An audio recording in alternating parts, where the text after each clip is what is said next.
আলহামদুলিল্লাহ ওয়াসসালাতু ওয়াসসালামু আলা রাসূলিল্লাহ আম্মা বা'দ ফাআউযু বিল্লাহি মিনাশ শাইতানির রাজীম ওয়ালিল্লাহি আলান নাসি হিজ্জুল বাইতি মান ইসতাতা'a ইলাইহি সাবিলা ওয়া ক্বালা an-নাবিয়্যু সাল্লাল্লাহু আলাইহি ওয়াসাল্লাম ইয়া আইয়ুহান নাসু খুযু মানাসিকাকুম।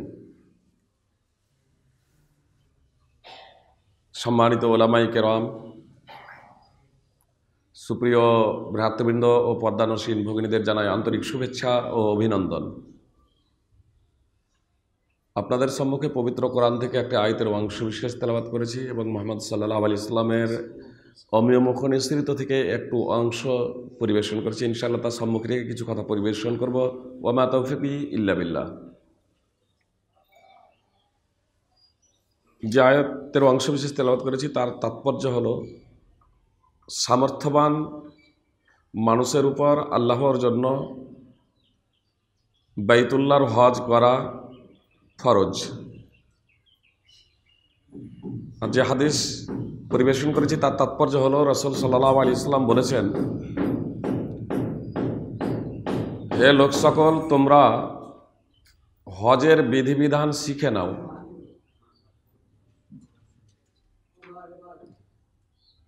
আলহামদুলিল্লাহ, অল্প স্বল্প হলেও মূলত আমরা যখন উমরা বা হজে যাই তার আগে কিছুটা ট্রেনিং নেই, কিছুটা প্রশিক্ষণ নেই। এটা শুভ লক্ষণ, এটা একটা ভালো দিক, আলহামদুলিল্লাহ।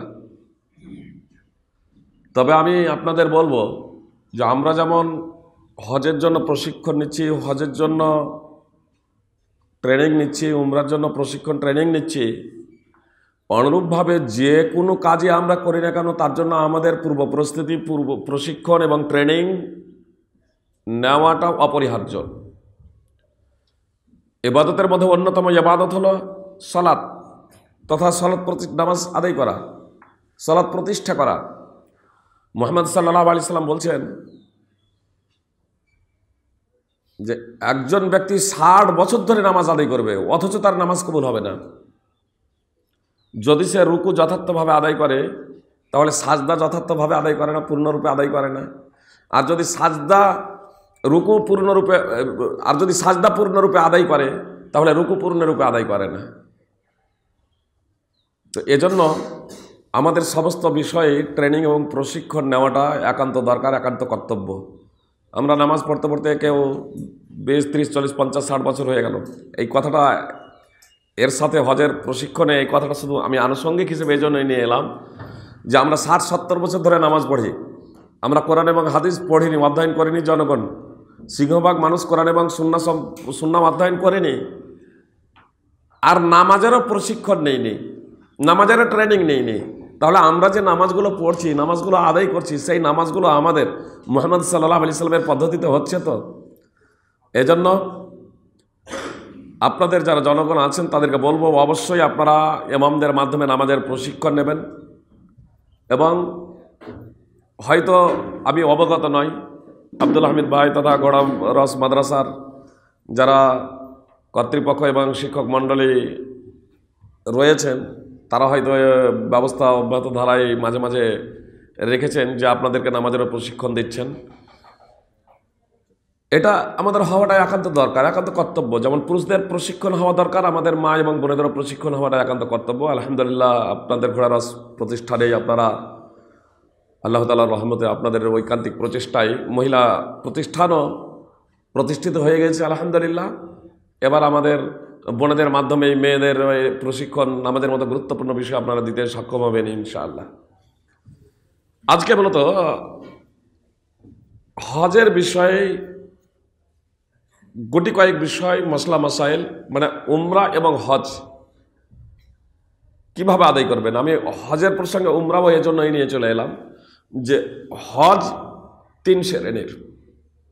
হজ 3 শ্রেণীর: হজ্জে ইফরাদ, হজ্জে কিরান এবং হজ্জে তামাত্তু। হজ্জে কিরান হজ এবং উমরার একসাথেই নিয়াত করতে হয়। উমরা সম্পাদন করার পরে হালাল হয়ে যায় না, ইহরামের অবস্থায় থেকে হজ সম্পাদন করে তবেই আপনার হালাল হয়। অর্থাৎ এহরামের নিয়াত করার কারণে যেসব বিষয় নিষিদ্ধ হয়েছিল তা অব্যাহত ধারায় চলতে থাকে যতক্ষণ না হজ সম্পাদন করা হয়। আর হজ্জে তামাত্তু উমরা করার পরে পূর্ণরূপে সে হালাল হয়ে যায়। সাধারণভাবে জীবনযাপন করে আবার 8ই যুলহিজ্জা ইয়াউমুত তারবিয়া হজের জন্য আপন আপন স্থান থেকে ইহরাম বাঁধে। তো হজ যেহেতু 3 প্রকার, এই 2 প্রকার হজে আপনার উমরা চলে আসছে, এজন্যই উমরা কথাটাও আমি উল্লেখ করলাম। হজ এবং উমরা আমরা করতে যাই আলহামদুলিল্লাহ, এটা যাতে একমাত্র আল্লাহ তাআলার সন্তুষ্টির জন্যই হয়, এর জন্য আমাদেরকে সার্বিকভাবে নিয়তকে পরিশুদ্ধ করে নিতে হবে। তার কারণ হলো আমরা দেখেছি আমরা যখন হজে যাই, জামরাগুলোতে, জামরায়ে আকাবা প্রথম দিন, তারপরে জামরায়ে দুনিয়া, জামরায়ে উস্তা, জামরায়ে আকাবাতে যে কঙ্কর নিক্ষেপ করা হয়, ছোট ছোট পাথর নিক্ষেপ করা হয়, কেউ কেউ বড় পাথরে এমনকি চপলও ছুটতে শুরু করে দেয় যে বেটা শয়তানকে পেয়েছি। আর আমাদের পশ্চিমবাংলা বাঙালিদের কাছে তো বড় শয়তান, মেজো শয়তান, ছোট শয়তান বলেই পরিচিত ওগুলো, যে শয়তানকে পেয়েছি। তো শয়তান কি সেখানে বসে আছে? শয়তান তো সেই জায়গাতে নাই, তাহলে আমরা সেগুলোই কেন ছুড়ব? আর সেগুলো তো মারবই বা কেন? ইব্রাহিম আলাইহিস সালাম যখন ইসমাইল আলাইহিস সালামকে কুরবানি দেওয়ার জন্যে আল্লাহ তাআলার নির্দেশে মিনে যখন নিয়ে যাচ্ছেন সেই সময় শয়তান আবির্ভূত হয়ে ইব্রাহিম আলাইহিস সালামকে বাধা দেওয়ার প্রচেষ্টা করেছিল। আর সেই সময় ইব্রাহিম আলাইহিস সালাম পাথর নিক্ষেপ করেছিলেন ডাইরেক্ট শয়তানকে কেন্দ্র করে। ইবনে আব্বাস রাদিয়াল্লাহু তাআলা আনহু সূত্রে বর্ণিত, তিনি বলছেন যে শয়তানকে ইব্রাহিম আলাইহিস সালাম 3টা জায়গাতে 7টি করে 21টি পাথর মেরেছিলেন। শয়তান যখন ইব্রাহিম আলাইহিস সালামকে তার কাজে, ইব্রাহিম আলাইহিস সালামের কাজে যখন বাধা সৃষ্টি করে, সেই সময় আবির্ভূত হয়েছিল শয়তান। সে যে কোনো রূপ মানুষের রূপ ধরতে পারে। যখন ইব্রাহিম আলাইহিস সালামকে বাধা প্রদান করেছিল সেই সময় ইব্রাহিম আলাইহিস সালাম পাথর মেরেছিলেন। আজকে আমরা কেন পাথর মারব?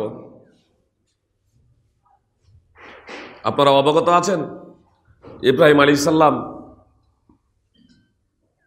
শয়তানকে পাথর মারছেন, পাথর মারার পরে তার পুত্রকে শুইয়েও দিচ্ছেন কুরবানি করার জন্য, জবাই করার জন্য, যেহেতু আল্লাহ তাআলা তাকে কুরবানি করতে বলেছেন, নির্দেশ দিয়েছেন।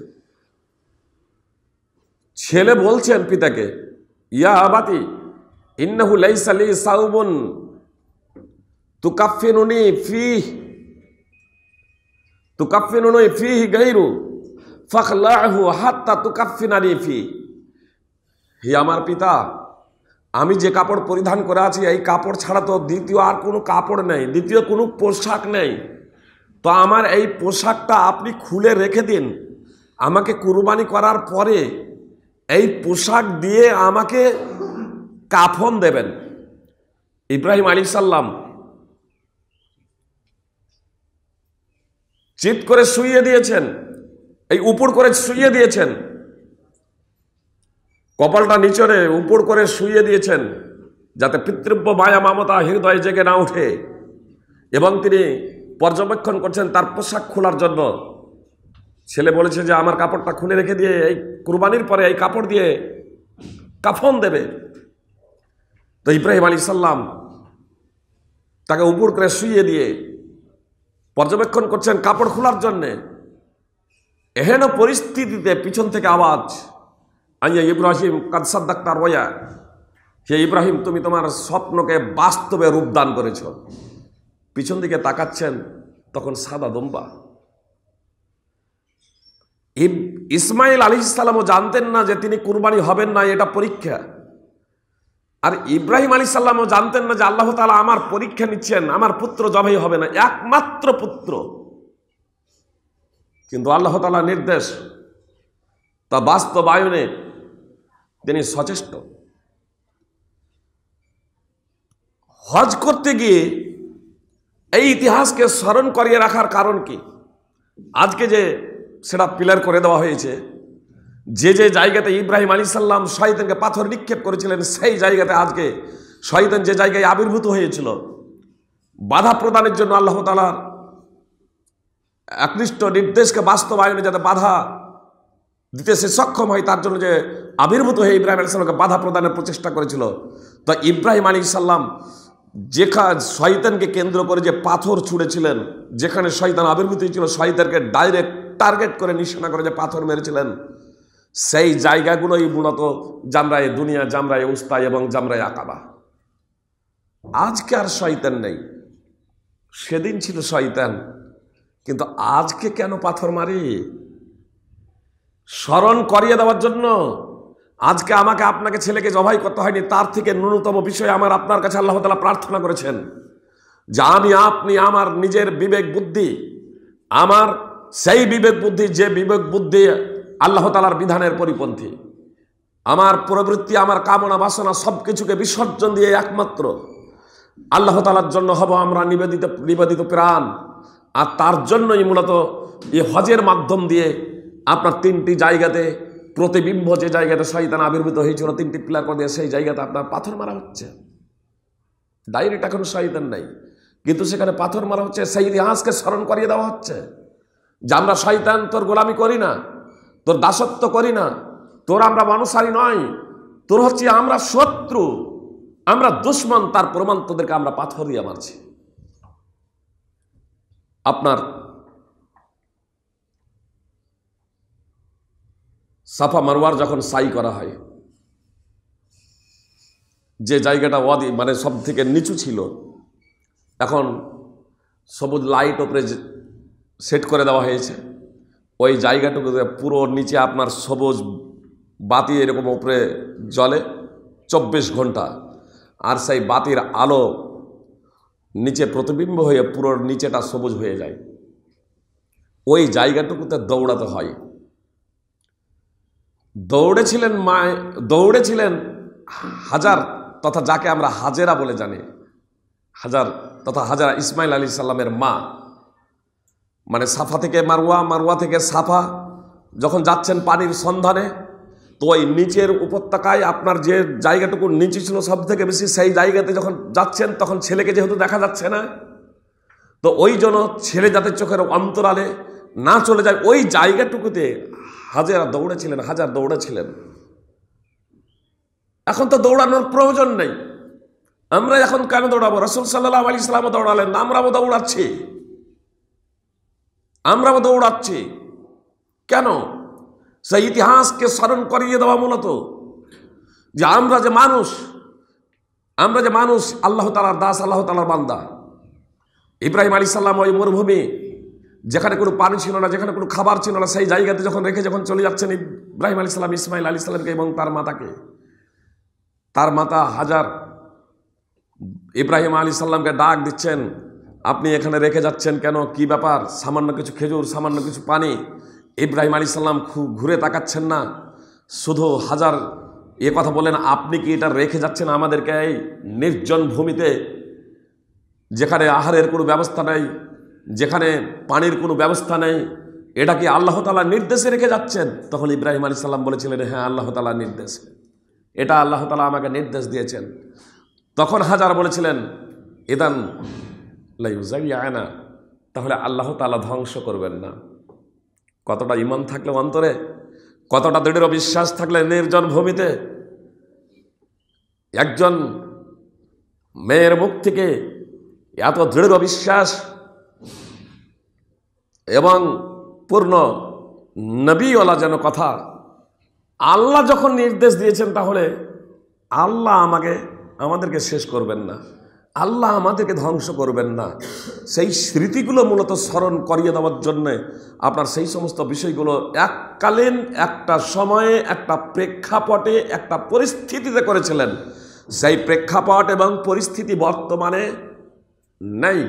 এখন শয়তান ওখানে দাঁড়িয়ে নেই, ইবলিস শয়তান বা শয়তান ওখানে মাথা পেতে দাঁড়িয়ে নেই যে মুসলমান তোমরা এসো আর আমাদের মাথায় মারো। এখন আর সেখানে দৌড়ানোর প্রয়োজনের প্রেক্ষাপট এবং পরিস্থিতি নেই। তারপরেও আমরা সেই জায়গাতে পুরুষরা দৌড়াই এবং মহিলা এবং পুরুষ সকলেই আমরা তিনটা জামরাতে পাথর নিক্ষেপ করি, মূলত সেই ইতিহাসকে স্মরণ করতে গিয়েই যে আমরা শয়তানের কখনো দাসত্ব করব না। আপনারা শুনেছেন, অবগত আছেন, তিনটি কারণে অতীতের সব গুনাহ মাফ হয়ে যায়। এক, ইসলাম;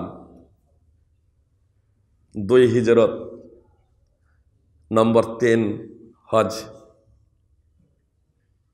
হজ করলে পূর্বের গুনাহ সব মাফ হয়ে যায়। আন্নাল ইসলাম আল্লাহ ইয়াহদিমু কাবলাহ, ইসলাম পূর্বের সব গুনাহ মাফ করে দেয়, মিটিয়ে দেয়। ওয়া আন্নাল হজ্জাহ ইয়াহদিমু মা কানা কাবলাহ, হজ পূর্বের সব গুনাহ মিটিয়ে দেয়। ওয়া আন্নাল হিজরাতা তাহদিমু মা কানা কাবলাহা, আর হিজরত পূর্বের সব গুনাহকে মিটিয়ে দেয়। তো কেউ যদি কালেমায়ে শাহাদাত পড়ে সব গুনাহ মিটে যাবে? মুসলমান হলো সব গুনাহ মিটে যাবে? জেনে রাখুন, বুখারী মুসলিমে স্পষ্ট হাদিস আছে, আব্দুল্লাহ ইবনে মাসউদ রাদিয়াল্লাহু তাআলা আনহু সূত্রে বর্ণিত। তিনি বলছেন, আল্লাহ রাসূল সাল্লাল্লাহু আলাইহি ওয়াসাল্লাম ইসলাম কবুলের পূর্বে যে কাজগুলো আমরা করেছিলাম, সেই কাজগুলোর কি আমাদেরকে জবাবদিহি করতে হবে? ইসলাম গ্রহণের পূর্বে যে কাজগুলো আমরা করেছিলাম, সেই কাজগুলোর জন্য কি আল্লাহ তাআলার কাছে আমাদের জবাবদিহি করতে হবে?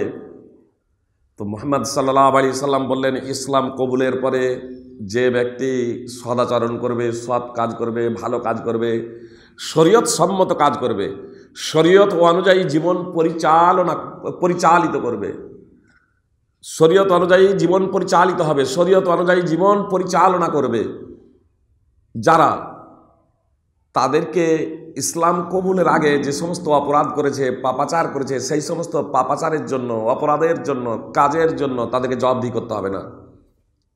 এর তাৎপর্য হলো সব মাপ। আর ইসলাম কবুলের পরেও যে ব্যক্তি পাপাচার করে, ইসলাম কবুলের পরেও যে ব্যক্তি শরীয়ত বিরোধী কার্যকলাপ করে, ইসলাম কবুলের পরেও যে ব্যক্তি, তার কারণ কালেমায়ে শাহাদাত পড়েছে, কালেমায়ে শাহাদাতের মাধ্যমে সাক্ষ্য দিয়েছে আল্লাহ একমাত্র তোমারই দাসত্ব করবো, একমাত্র তোমারই বিধান মানবো, তোমারই বিধিনিষেধ অনুযায়ী চলবো। কালেমায়ে শাহাদাতের মাধ্যমে সাক্ষ্য দিয়েছে মুহাম্মদ সাল্লাল্লাহু আলাইহি ওয়াসাল্লাম আপনি আল্লাহর বান্দা, তার রাসূল, তোমার পদ্ধতি আমার একমাত্র সম্বল, তোমার পদ্ধতি অনুযায়ী আমি চলবো এবং জীবনযাপন করব, বিধান চলবে আল্লাহর, পদ্ধতি হবে একমাত্র মুহাম্মদ সাল্লাল্লাহু আলাইহি ওয়াসাল্লামের কালেমায়ে শাহাদাতের মাধ্যমে আমি যখন এই সাক্ষ্য প্রদান করলাম, সুপ্রিয় ভাই এবং বোন, তখন আমাদের সেই অনুযায়ী জীবনযাপন করা একান্ত কর্তব্য। কিন্তু এই কালেমায়ে শাহাদাতের পরে রাসূল সাল্লাল্লাহু আলাইহি ওয়াসাল্লাম বলছেন, কেউ যদি পাপাচার করে উখিযা বিল আউয়ালি ওয়াল আখির, তাহলে ইসলাম কবুলের আগে যত অপরাধ করেছিল সমস্ত অপরাধ এবং ইসলাম কবুলের পরে যত অপরাধ করেছে সমস্ত অপরাধের জবাবদিহি করতে হবে। ইসলাম কবুলের আগে যত কাজ করেছে, ইসলাম কবুলের পরে যত কাজ করেছে, সমস্ত কাজের তাকে জবাবদিহি করতে হবে। তাহলে রাসূল সাল্লাল্লাহু আলাইহি ওয়াসাল্লাম যে বললেন, আন্নাল ইসলাম ইয়াহদিমু মা কানা কাবলা, ইসলাম পূর্বের গুনাহকে মিটিয়ে দেয়, তো এই জায়গাতে তো মিটাচ্ছে না। ইসলাম কবুল করলে পূর্বের গুনাহ মিটে যায়, এটা চূড়ান্ত বাস্তব। কার? ইসলাম কবুলের পরে যে ইসলাম অনুযায়ী জীবনযাপন করেছে। কিন্তু ইসলাম কবুলের পরে পূর্ণরূপে যে ব্যক্তি ইসলামে প্রবেশ করে নাই, ভালো কাজ করে, মন্দ কাজ করে, তাহলে এর পূর্বের গুনাহ মাফ হবে না, পূর্বের গুনাহও তাকে জবাবদিহি করতে হবে।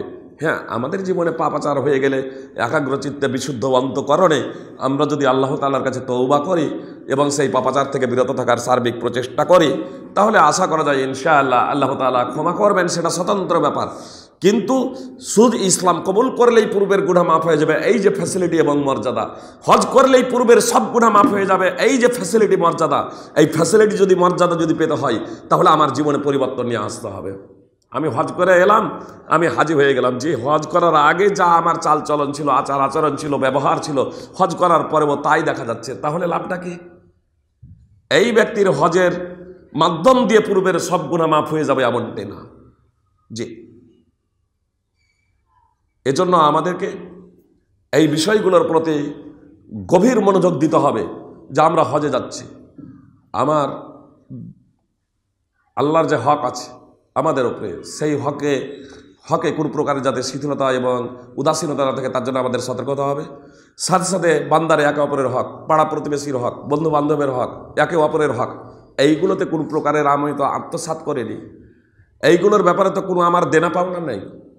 মুহাম্মদ সাল্লাল্লাহু আলাইহি সাল্লাম বলছেন, তার কোনো ভাইয়ের, কোনো ব্যক্তির, তার কোনো মুসলমানের, তার কোনো ভাইয়ের যদি সম্ভ্রম অথবা কোনো যদি জুলুম যদি থেকে থাকে, কোনো যদি অধিকার থেকে থাকে, কেউ তার কোনো ভাইয়ের সম্ভ্রম হানি করেছে অথবা কোনো জুলুম করেছে, সম্ভ্রমের কারণে অথবা জুলমের কারণে কেউ যদি কোনো ভাইয়ের কাছে যদি দায়ী থেকে থাকে, মুহাম্মদ সাল্লাল্লাহু আলাইহি সাল্লাম বলছেন আজকেই যেন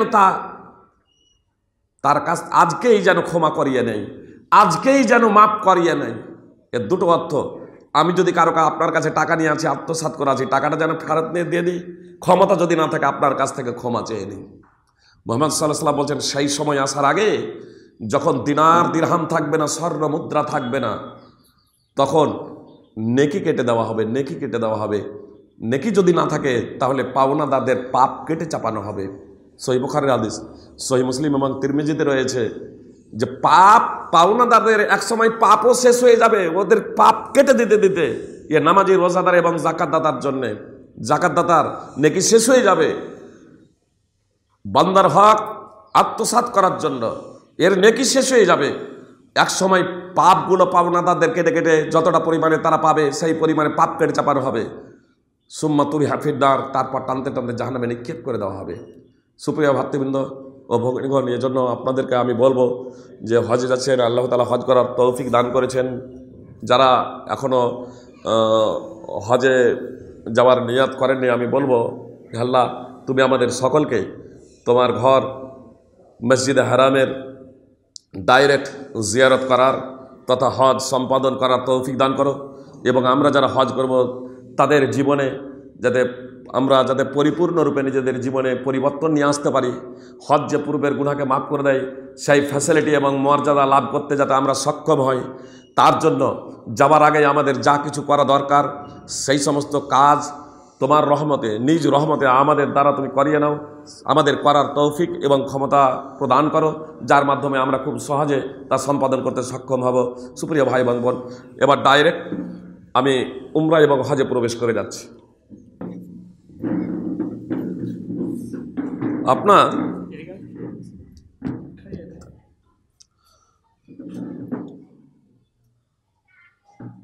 হজ হচ্ছে তিন প্রকার, আমি বললাম হজ্জে ইফরাদ, হজ্জে কিরান এবং হজ্জে তামাত্তুর। আমি আপনাদেরকে বলবো যে সবাই হজ্জে তামাত্তুর নিয়ত করবেন। এর কারণ হলো মুহাম্মদ সাল্লাল্লাহু আলাইহি সাল্লাম যখন বিদায় হজ করার জন্য যান, তো মুহাম্মদ সাল্লাল্লাহু আলাইহি সাল্লাম সাথে পশু নিয়েছিলেন, হজ্জে কিরানের নিয়ত করেছিলেন, উমরা এবং হজ একসাথে সম্পাদন করার। অনেক সাহাবাই কেরামও এই নিয়ত করেছিলেন। নবী সাল্লাল্লাহু আলাইহি সাল্লাম এই নিয়ত করার পরে সাহাবাই কেরামদের বললেন মক্কায় যে তোমরা উমরা করে হালাল হয়ে যাও। তখন সাহাবাই কেরাম বলছেন আল্লাহ রসুল, আমরা তো হজের নিয়ত করেছি। কেউ কেউ বলছেন আমরা তো হজের নিয়ত করেছি। বলছে তোমরা হজকে উমরাতে পরিবর্তন করে নাও, উমরা করে তোমরা হালাল হয়ে যাও। মুহাম্মদ সাল্লাল্লাহু আলাইহি সাল্লাম বলেছিলেন আমি পরে যা বুঝতে পারলাম, পরে যা অবগত হলাম, আগে যদি অবগত হতাম, আগে যদি বুঝতে পারতাম, এই বিষয়টা আগে যদি আমি জানতাম, তাহলে আমি সঙ্গে করে হাদি আনতাম না, অর্থাৎ কুরবানির পশু আনতাম না। আর আমার সাথে যদি কুরবানির পশু না থাকতো তাহলে আমিও উমরা সম্পাদন করে আমি হালাল হয়ে যেতাম। এর দ্বারা কি বোঝা যাচ্ছে? নির্দেশ দিচ্ছেন যারা হজের জন্য নিয়ত করেছেন তাদেরকে বলছেন উমরাই পরিবর্তন করে নাও। যুলহুলাইফা থেকে হজের নিয়ত করে গেছেন, বলছে উমরাই পরিবর্তন করে নাও। তাহলে আমরা যখন ইহরামই এখনো বাঁধেনি, তাহলে আমরা কেন হাজ্জাত তামাত্তুর নিয়ত করবো না?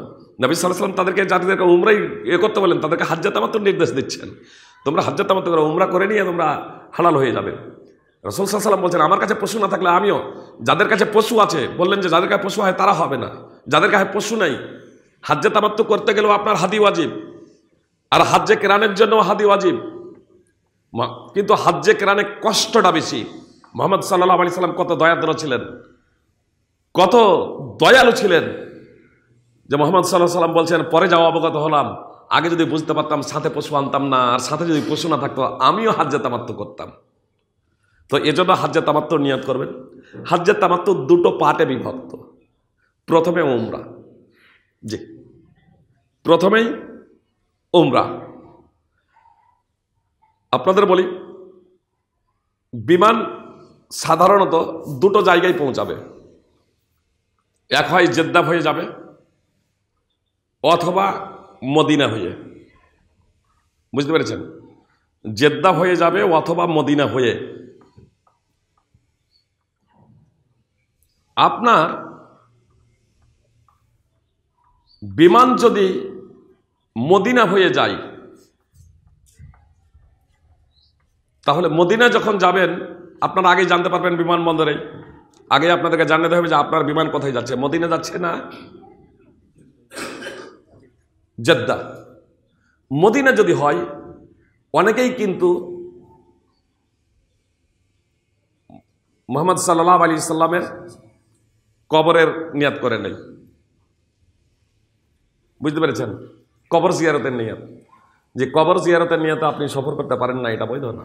এমনকি মুহাম্মদ সাল্লাল্লাহু আলাইহি সাল্লামের যেটা সফরের মধ্যে যেটা গণ্য হবে, নিকটে হলে আপনি আশপাশে কবর স্থান আছে আপনি কবর জিয়ারতে যান, কোনো সমস্যা নেই, কবর জিয়ারত মুস্তাহাব। কিন্তু আপনি কবর জিয়ারতের উদ্দেশ্যে সফর করে যেতে পারেন না। একটা জায়গা থেকে আরেকটা জায়গার সফর, যেটা সফরের দূরত্ব করে সেই জায়গায় যেতে পারেন না আপনি নেকির উদ্দেশ্যে, ইবাদতের উদ্দেশ্যে। কবর জিয়ারত এটা হচ্ছে মুস্তাহাব, এটা হচ্ছে একটা ইবাদত, আপনি যেতে পারেন না। আপনার তিনটি মসজিদ ব্যতীত, মসজিদে নববী, মসজিদে হারাম এবং মসজিদে আকসা ব্যতীত নেকির উদ্দেশ্যে অন্য জায়গায় সফর করা বৈধ নয়।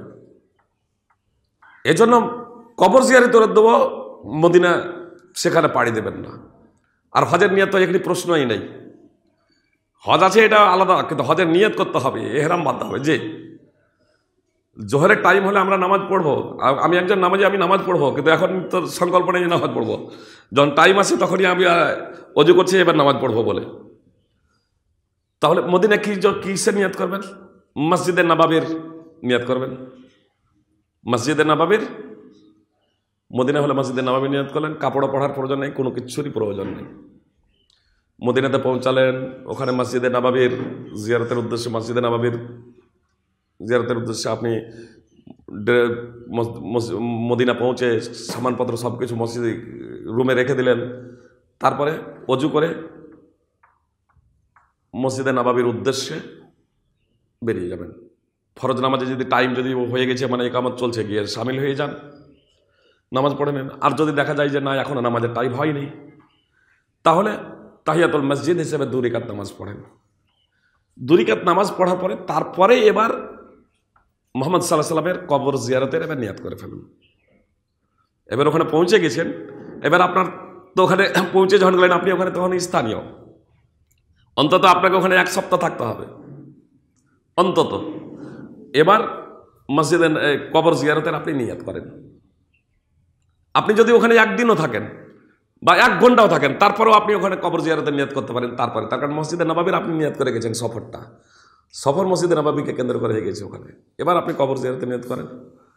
এবার কবর জিয়ারতের জন্য প্রথমেই আপনার পড়বে, যখন আবু সালাম গেট দিয়ে যখন যাবেন, প্রথমেই পড়বে মুহাম্মদ সাল্লাল্লাহু আলাইহি সাল্লামের কবর, তারপরে আবু বকরের কবর, তারপরে ওমর রাদিয়াল্লাহু তাআলা আনহুর কবর। সেখানে গিয়ে আসসালামু আলাইকা ইয়া রাসূলুল্লাহ লেখা আছে আবু বকর, ওমর, মুহাম্মদ সাল্লাল্লাহু আলাইহি সাল্লাম, তারপরে আবু বকর, তারপরে উমর লেখা আছে। মুহাম্মদ সাল্লাল্লাহু আলাইহি সাল্লামের কবর দেখা যায় না, জি, কেউ দেখতে পায় না। অনেকেই বলে যে কবরকে চাদর দিয়ে ঘেরা আছে, আসলে ও অবগতই না। কবরের বাইরে ত্রিকোণ করে আপনার প্রাচীর দেওয়া আছে। এখন তো আপনার এমনভাবে মানে প্রাচীর দিয়ে সেটাকে করে দেওয়া হয়েছে, রাজা বাদশারাও দেখতে পাবে না। জি, আপনার ওখানে ইদানিং মিউজিয়ামে হয়ে গেছে। অতীতে রাসূল সাল্লাল্লাহু আলাইহি সাল্লামের জীবদ্দশায় মানে আয়েশা রাদিয়াল্লাহু তাআলা আনহার যে হুজরা যখন ছিল, রাসূল সাল্লাল্লাহু আলাইহি সাল্লামের ঘর, সেই ঘর থেকে নিয়ে কিভাবে ধাপে ধাপে ধাপে ধাপে হয়েছে সমস্ত ডিটেলস সেই জিনিসগুলো আপনার মিউজিয়ামে পেয়ে যাবেন। তাহলে আজকে আমি আপনার উমরার বিষয়টা আপনাদের বলে দিই। উমরা তাহলে মদিনা পৌঁছে গেলে আবার মদিনা থেকে যখন আপনার মক্কা যাবেন তখন জুলহুলাইফাতে নিয়াত করবেন। জুলহুলাইফায় পৌঁছে, জুলহুলাইফায় অবশ্য বাস পৌঁছাবে, বাসে বা অন্যান্য গাড়িতে, সমস্ত গাড়িতে আপনার জুলহুলাইফায়, ওখানে মসজিদ আছে, গোসলের ব্যবস্থা আছে, সমস্ত কিছু আছে। আর যদি জেদ্দা যদি আপনার যদি বিমান যদি পৌঁছায় তাহলে আগে থেকেই নিয়াত করে নেবেন না। জেদ্দা পৌঁছালে আগে থেকে নিয়াত করে নেবেন না। কাপড়টা পরতে পারেন, বিমানবন্দরে কাপড় পরে নিলেন, রুমে কাপড় পরে নিলেন, কোনো অসুবিধা নেই। এহরামের কাপড়, এহরাম বাঁধা যে বলে, তো এহরাম বাঁধা বলতে এহরামের কাপড় বাঁধা না। এহরাম বাঁধা বলতে এহরামের কাপড় বাঁধা না। এহরাম বাঁধা বলতে বাংলা বইপত্রে যে লেখা আছে এহরাম বাঁধা, তো এহরাম বাঁধা বলতে উমরা বা হজের নিয়ত করা অন্তরে, উমরা বা হজের জন্য অন্তরে নিয়াত করা। আপনি উমরা করছেন তো উমরার জন্য অন্তরে নিয়াত করবেন। এহরাম বাঁধা, মিকাত থেকে এহরাম বাঁধা। তাহলে এহরাম বাঁধা এটা হলো রুকুন, মানে উমরার জন্য 3টা রুকুন আছে। উমরার জন্য 3টা রুকুন, এহরাম বাঁধা, মসজিদ হারামের তাওয়াফ, সাফা মারওয়ার সাই, এই 3টা রুকুন। এতটুকু জেনে রাখবেন, যদি এহরাম, তাওয়াফে কুদুম, সাফা মারওয়া, তাওয়াফ এবং সাফা মারওয়ার সাই মানে রুকুন যদি ছুটে যায় তাহলে উমরা বাতিল। হজের রুকুন ছুটলে হজ বাতিল, উমরার রুকুন ছুটলে উমরা বাতিল। ওয়াজিব যদি ছুটে যায় তাহলে দম দিয়ে ভর্তুকি হবে। জি, যেমন নামাজের রুকুন যদি ছুটে যায় তাহলে নামাজ বাতিল, আপনাকে পুনরায় আদায় করতে হবে। অনুরূপভাবে রুকুন ছুটে গেলে রুকুন আপনাকে পুনরায় আদায় করতে হবে। ওয়াজিব ছুটে গেলে সহসিদ্ধার মাধ্যমে সেটা দূর হয়ে যাবে। অনুরূপভাবে উমরার 2টি ওয়াজিব আছে, হজের 7টি ওয়াজিব আছে, হজের 4টি রুকুন আছে, উমরার 3টি রুকুন আছে। প্রথমত উমরার বিষয়টা বলে দিই। উমরার 3টি রুকুন: 1 এহরাম বাঁধা, 2 মসজিদ হারামের তাওয়াফ করা 7 চক্কর, নম্বর 3 সাফা মারওয়ার সাই করা। এই 3টা হলো রুকুন। সাফা থেকে মারওয়া 1 চক্কর, সাফা থেকে মারওয়াই 1 চক্কর, এইভাবে 7 চক্কর। মারওয়া থেকে আবার সাফা 1 চক্কর, সাফা থেকে মারওয়াইলে 1 চক্কর, মারওয়া থেকে সাফা গেলে 2 চক্কর। সাফাতে শেষ, মারওয়াতে, এই সাফাতে শুরু, মারওয়াতে শেষ, 7 চক্কর। আর 2টো হলো ওয়াজিব, মিকাত থেকে এহরাম বাঁধা। এহরাম বাঁধাটা হলো মানে উমরার নিয়াত করাটা হলো রুকুন, আর মিকাত থেকে এহরাম বাঁধাটা হলো ওয়াজিব। আর চুল নেড়া, মাথা নেড়া করা অথবা চুল ছোট করা, এটা হলো ওয়াজিব। উমরাতে মোট 5টি কাজ। আপনার মসজিদে হারামে পৌঁছে 2টি রুকুন, 1টি ওয়াজিব। আর মিকাতে 1টি রুকুন, 1টি ওয়াজিব। মসজিদে হারামে পৌঁছে প্রায় ঘন্টা 1.5-এর মধ্যে পুরো কাজ কমপ্লিট, উমরা কমপ্লিট।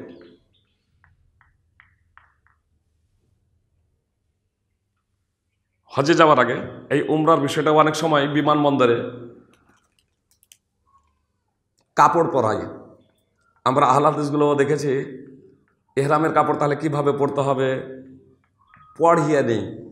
সুপ্রিয় ভাই এবং বোন, কোনো প্রয়োজন ছিল না, তারপর কাপড় যেহেতু উপস্থিত আছে আমি আপনাদের দেখিয়ে দিচ্ছি।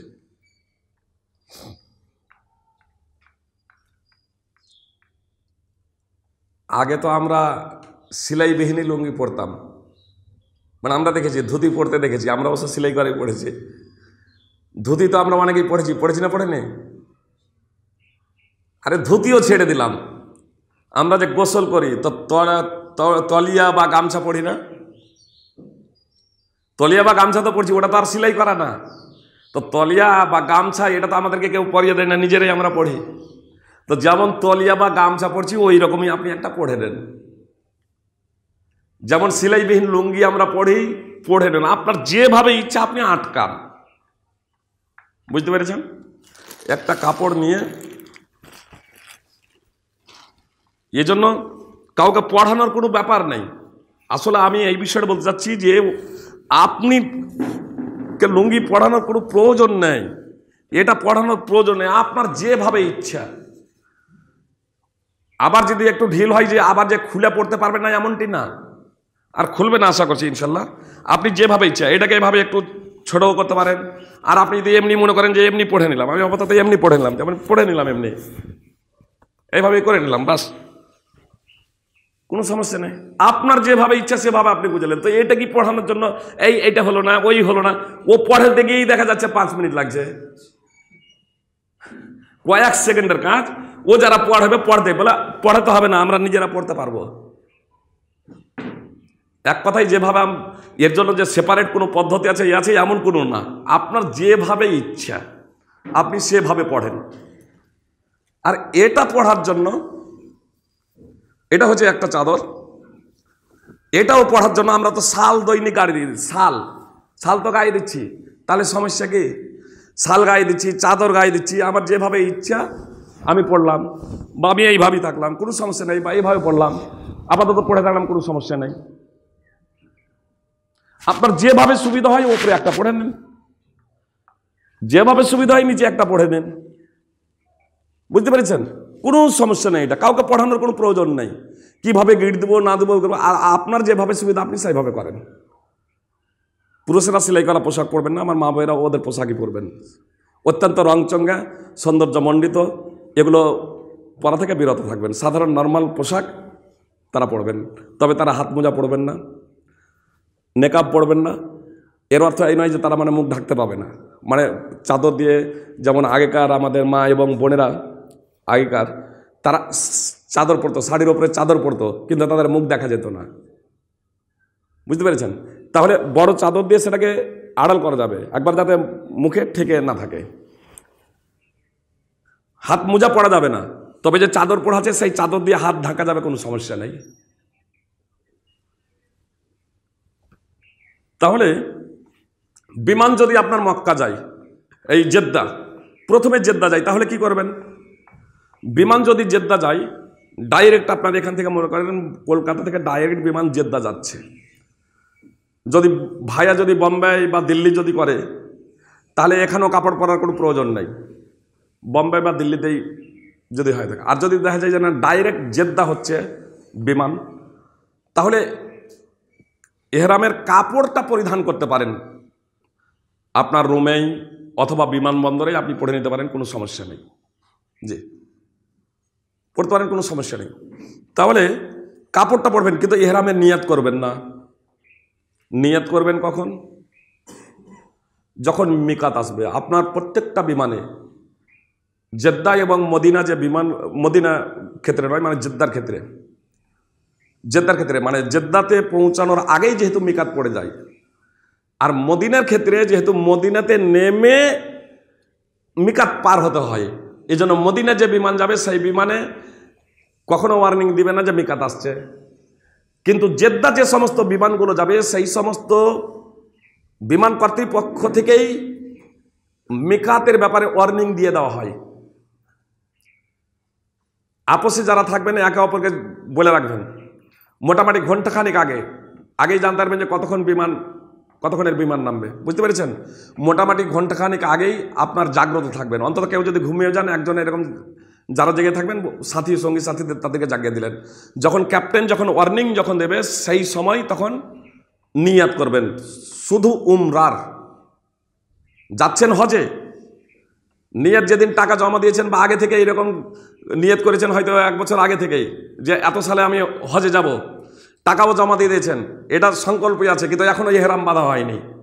মিকাত যখন আসবে তখনও হজের ইহরাম না, হজ্জে তামাত্তু করছেন, ফলে লাব্বাইকা শুধু উমরা বলবেন, লাব্বাইকা উমরা, অথবা আল্লাহুম্মা লাব্বাইকা উমরা। বুঝতে পেরেছেন? হৃদয়ে সংকল্প এবং সেটা মুখে উচ্চারণ করতে পারেন জোরে। মানে যতগুলো ইবাদত আছে, কোনো ইবাদতের মুখে উচ্চারণ করতে হয় না হজ ছাড়া। এই হজ মুখে উচ্চারণ করতে পারেন, লাব্বাইকা উমরা বা আল্লাহুম্মা লাব্বাইকা হাজ্জা। যখন মিকাতে যখন ওয়ার্নিং দেবে যে মিকাত আসছে, এবার যদি মিকাত অতিক্রম হয়ে যাওয়ার সম্ভাবনা থাকে, তাহলে যখন ওয়ার্নিং দেবে আপনি সঙ্গে সঙ্গে সেখানে নিয়ত করে দেন লাব্বাইকা উমরা বলে, দিয়ে তারপর তাহলে এবার তালবিয়া পাঠ করতে শুরু করে দেন। লাব্বাইক আল্লাহুম্মা লাব্বাইক, লাব্বাইক লা শারীকা লাকা লাব্বাইক, ইন্নাল হামদা ওয়ান নি'মাতা লাকা ওয়াল মুলক লা শারীকা লাক। এই তালবিয়া অব্যাহত ধারায় পাঠ করতে থাকবেন, অব্যাহত ধারায় পাঠ করতে থাকবেন। মসজিদে হারাম সীমানা মানে মসজিদ হারাম নয়, হারাম সীমানা পৌঁছানো পর্যন্ত এটা রাসূল সাল্লাল্লাহু আলাইহি সাল্লাম থেকে প্রমাণিত। অবশ্যই ইবনে আব্বাস রাদিয়াল্লাহু তাআলা আনহু মসজিদে হারামের পৌঁছানোর আগে পর্যন্ত, মানে হাজরা আসওয়াদের সামনে যাওয়ার আগে পর্যন্ত তালবিয়া পাঠ করতেন। এজন্য কেউ যদি মসজিদে হারামে প্রবেশ করেও আপনার হাজরা আসওয়াদের সামনে যাওয়ার আগে পর্যন্ত তালবিয়া পাঠ করবো মনে করেন, পাঠ করতে পারেন, কোনো সমস্যা নেই। আর কেউ যদি হারাম এলাকাতে প্রবেশ করে নেওয়ার পরে পরে তালবিয়া বন্ধ করতে পারেন, সেখানেও বন্ধ করতে পারেন, কোনো সমস্যা নেই, জিকির আজগার করবেন। মক্কায় পৌঁছে সম্ভব হলে আপনি গোসল করতে পারেন। গোসল করার হচ্ছে সুন্নাত, মুস্তাহাব, ওয়াজিব নয়। আর যদি মনে করেন যে না, এলাম সামান রুমে রেখে দেওয়ার পরে, হোটেলে রেখে দেওয়ার পরে আমরা আগে উমরাটা করে নেব, তাহলে আপনার উমরার জন্য বেরিয়ে যাবেন। মসজিদে হারামের যে কোনো কর্নারে আপনারা পৌঁছান না কেন, মসজিদে হারামের যে কোনো কর্নারে পৌঁছান না কেন, এটা একটু আগে পিছিয়ে করে দিলে বেশি, একটাই নাকি একটা আগে করে দেন, প্র্যাকটিক্যালটা সুবিধা হবে। মানে এই জায়গাতে অনেক সময় মুখস্থ থাকলেও মানে ভুল করে দেন অনেকেই। একটু এটা একটু আর একটু সরিয়ে দিলে হবে, বাস।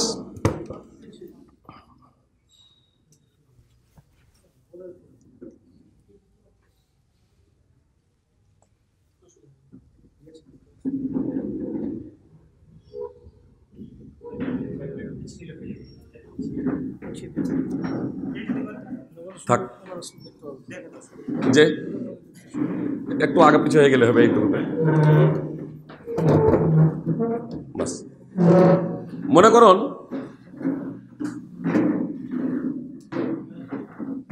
এই যে এটা দেখছেন হাজরে আসওয়াদ, কোন হাজরে আসওয়াদ, চারটা কোন, রুকনে ইরাকি, রুকনে শামি এবং রুকনে ইয়ামানি। হাজরে আসওয়াদ চিনতে কোনো সমস্যা হবে না, যে কোন কালো পাথর বসানো আছে। আরও আপনার পরিচিতি করে দেই হাজরে আসওয়াদের জন্য। হাজরে আসওয়াদ আর রুকনে ইয়ামানির, মানে হাজরে আসওয়াদের ডান দিকে, হাজরে আসওয়াদের কোণ থেকে প্রায় 1.5 হাত ডান দিকে, এখানে আপনার দরজা, মসজিদ হারামের দরজা। রুকনে ইরাকি আর হাজরে আসওয়াদের সামনে এখানে মাকামে ইব্রাহিমি, উঁচু হয়ে একটা খুব সৌন্দর্য মণ্ডিত আপনারা দেখবেন, এখানে মাকামে ইব্রাহিমি। আরও আপনার পরিচয় করে দিই, রুকনে ইরাকি আর রুকনে শামি এর মাঝে দেখবেন গোলাকার কিছুটা জায়গা আছে, ছবিতে বের করেন তাহলে সঙ্গে সঙ্গে হয়ে যাবে। গোলাকার একটা জায়গা দেখবেন, এখান থেকে রাস্তা আছে, কিন্তু এটাকে হাতিম বলে, অর্থাৎ এটাও কাবারই অংশ। ভিতর দিয়ে তওয়াফ করতে হবে না, বাইরে দিয়ে তওয়াফ করতে হবে, বুঝতে পেরেছেন? তাহলে এই হাজরে আসওয়াদ এটাকে চিনহার জন্য প্রথমত বলে দিই, মোবাইলে লেখেন তাসবিরুল হাজারিল আসওয়াদ বা তাসবিরুল কাবা লেখেন, চলে আসবে পুরো গুগলে। আপনার রুকনে ইয়ামানি চিনহার জন্য আপনার বলে দিই, রুকনে ইয়ামানিটা পড়বে টাওয়ার, ঘড়ির দিকে। যে টাওয়ার আপনারা দেখতে পাবেন মক্কাতে ঢোকার মুহূর্তেই দেখবেন বিশাল টাওয়ার, ঘড়ি ঘড়ি টাওয়ার। তো এই ঘড়ি হাজরে আসওয়াদ থেকেও আপনারা দেখতে পাবেন। তাসবিরুল কাবা নামে কোন তাসবিরুল কাবা, তাসবিরুল কাবা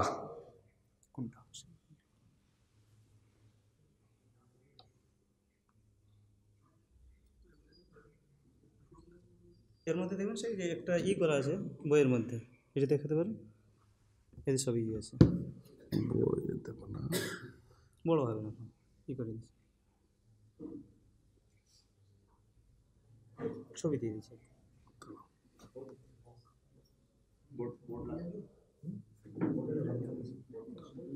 আপনার এই যে দেখছেন, এটাই হচ্ছে মাকামে ইব্রাহিম, দেখতে পাচ্ছেন তো?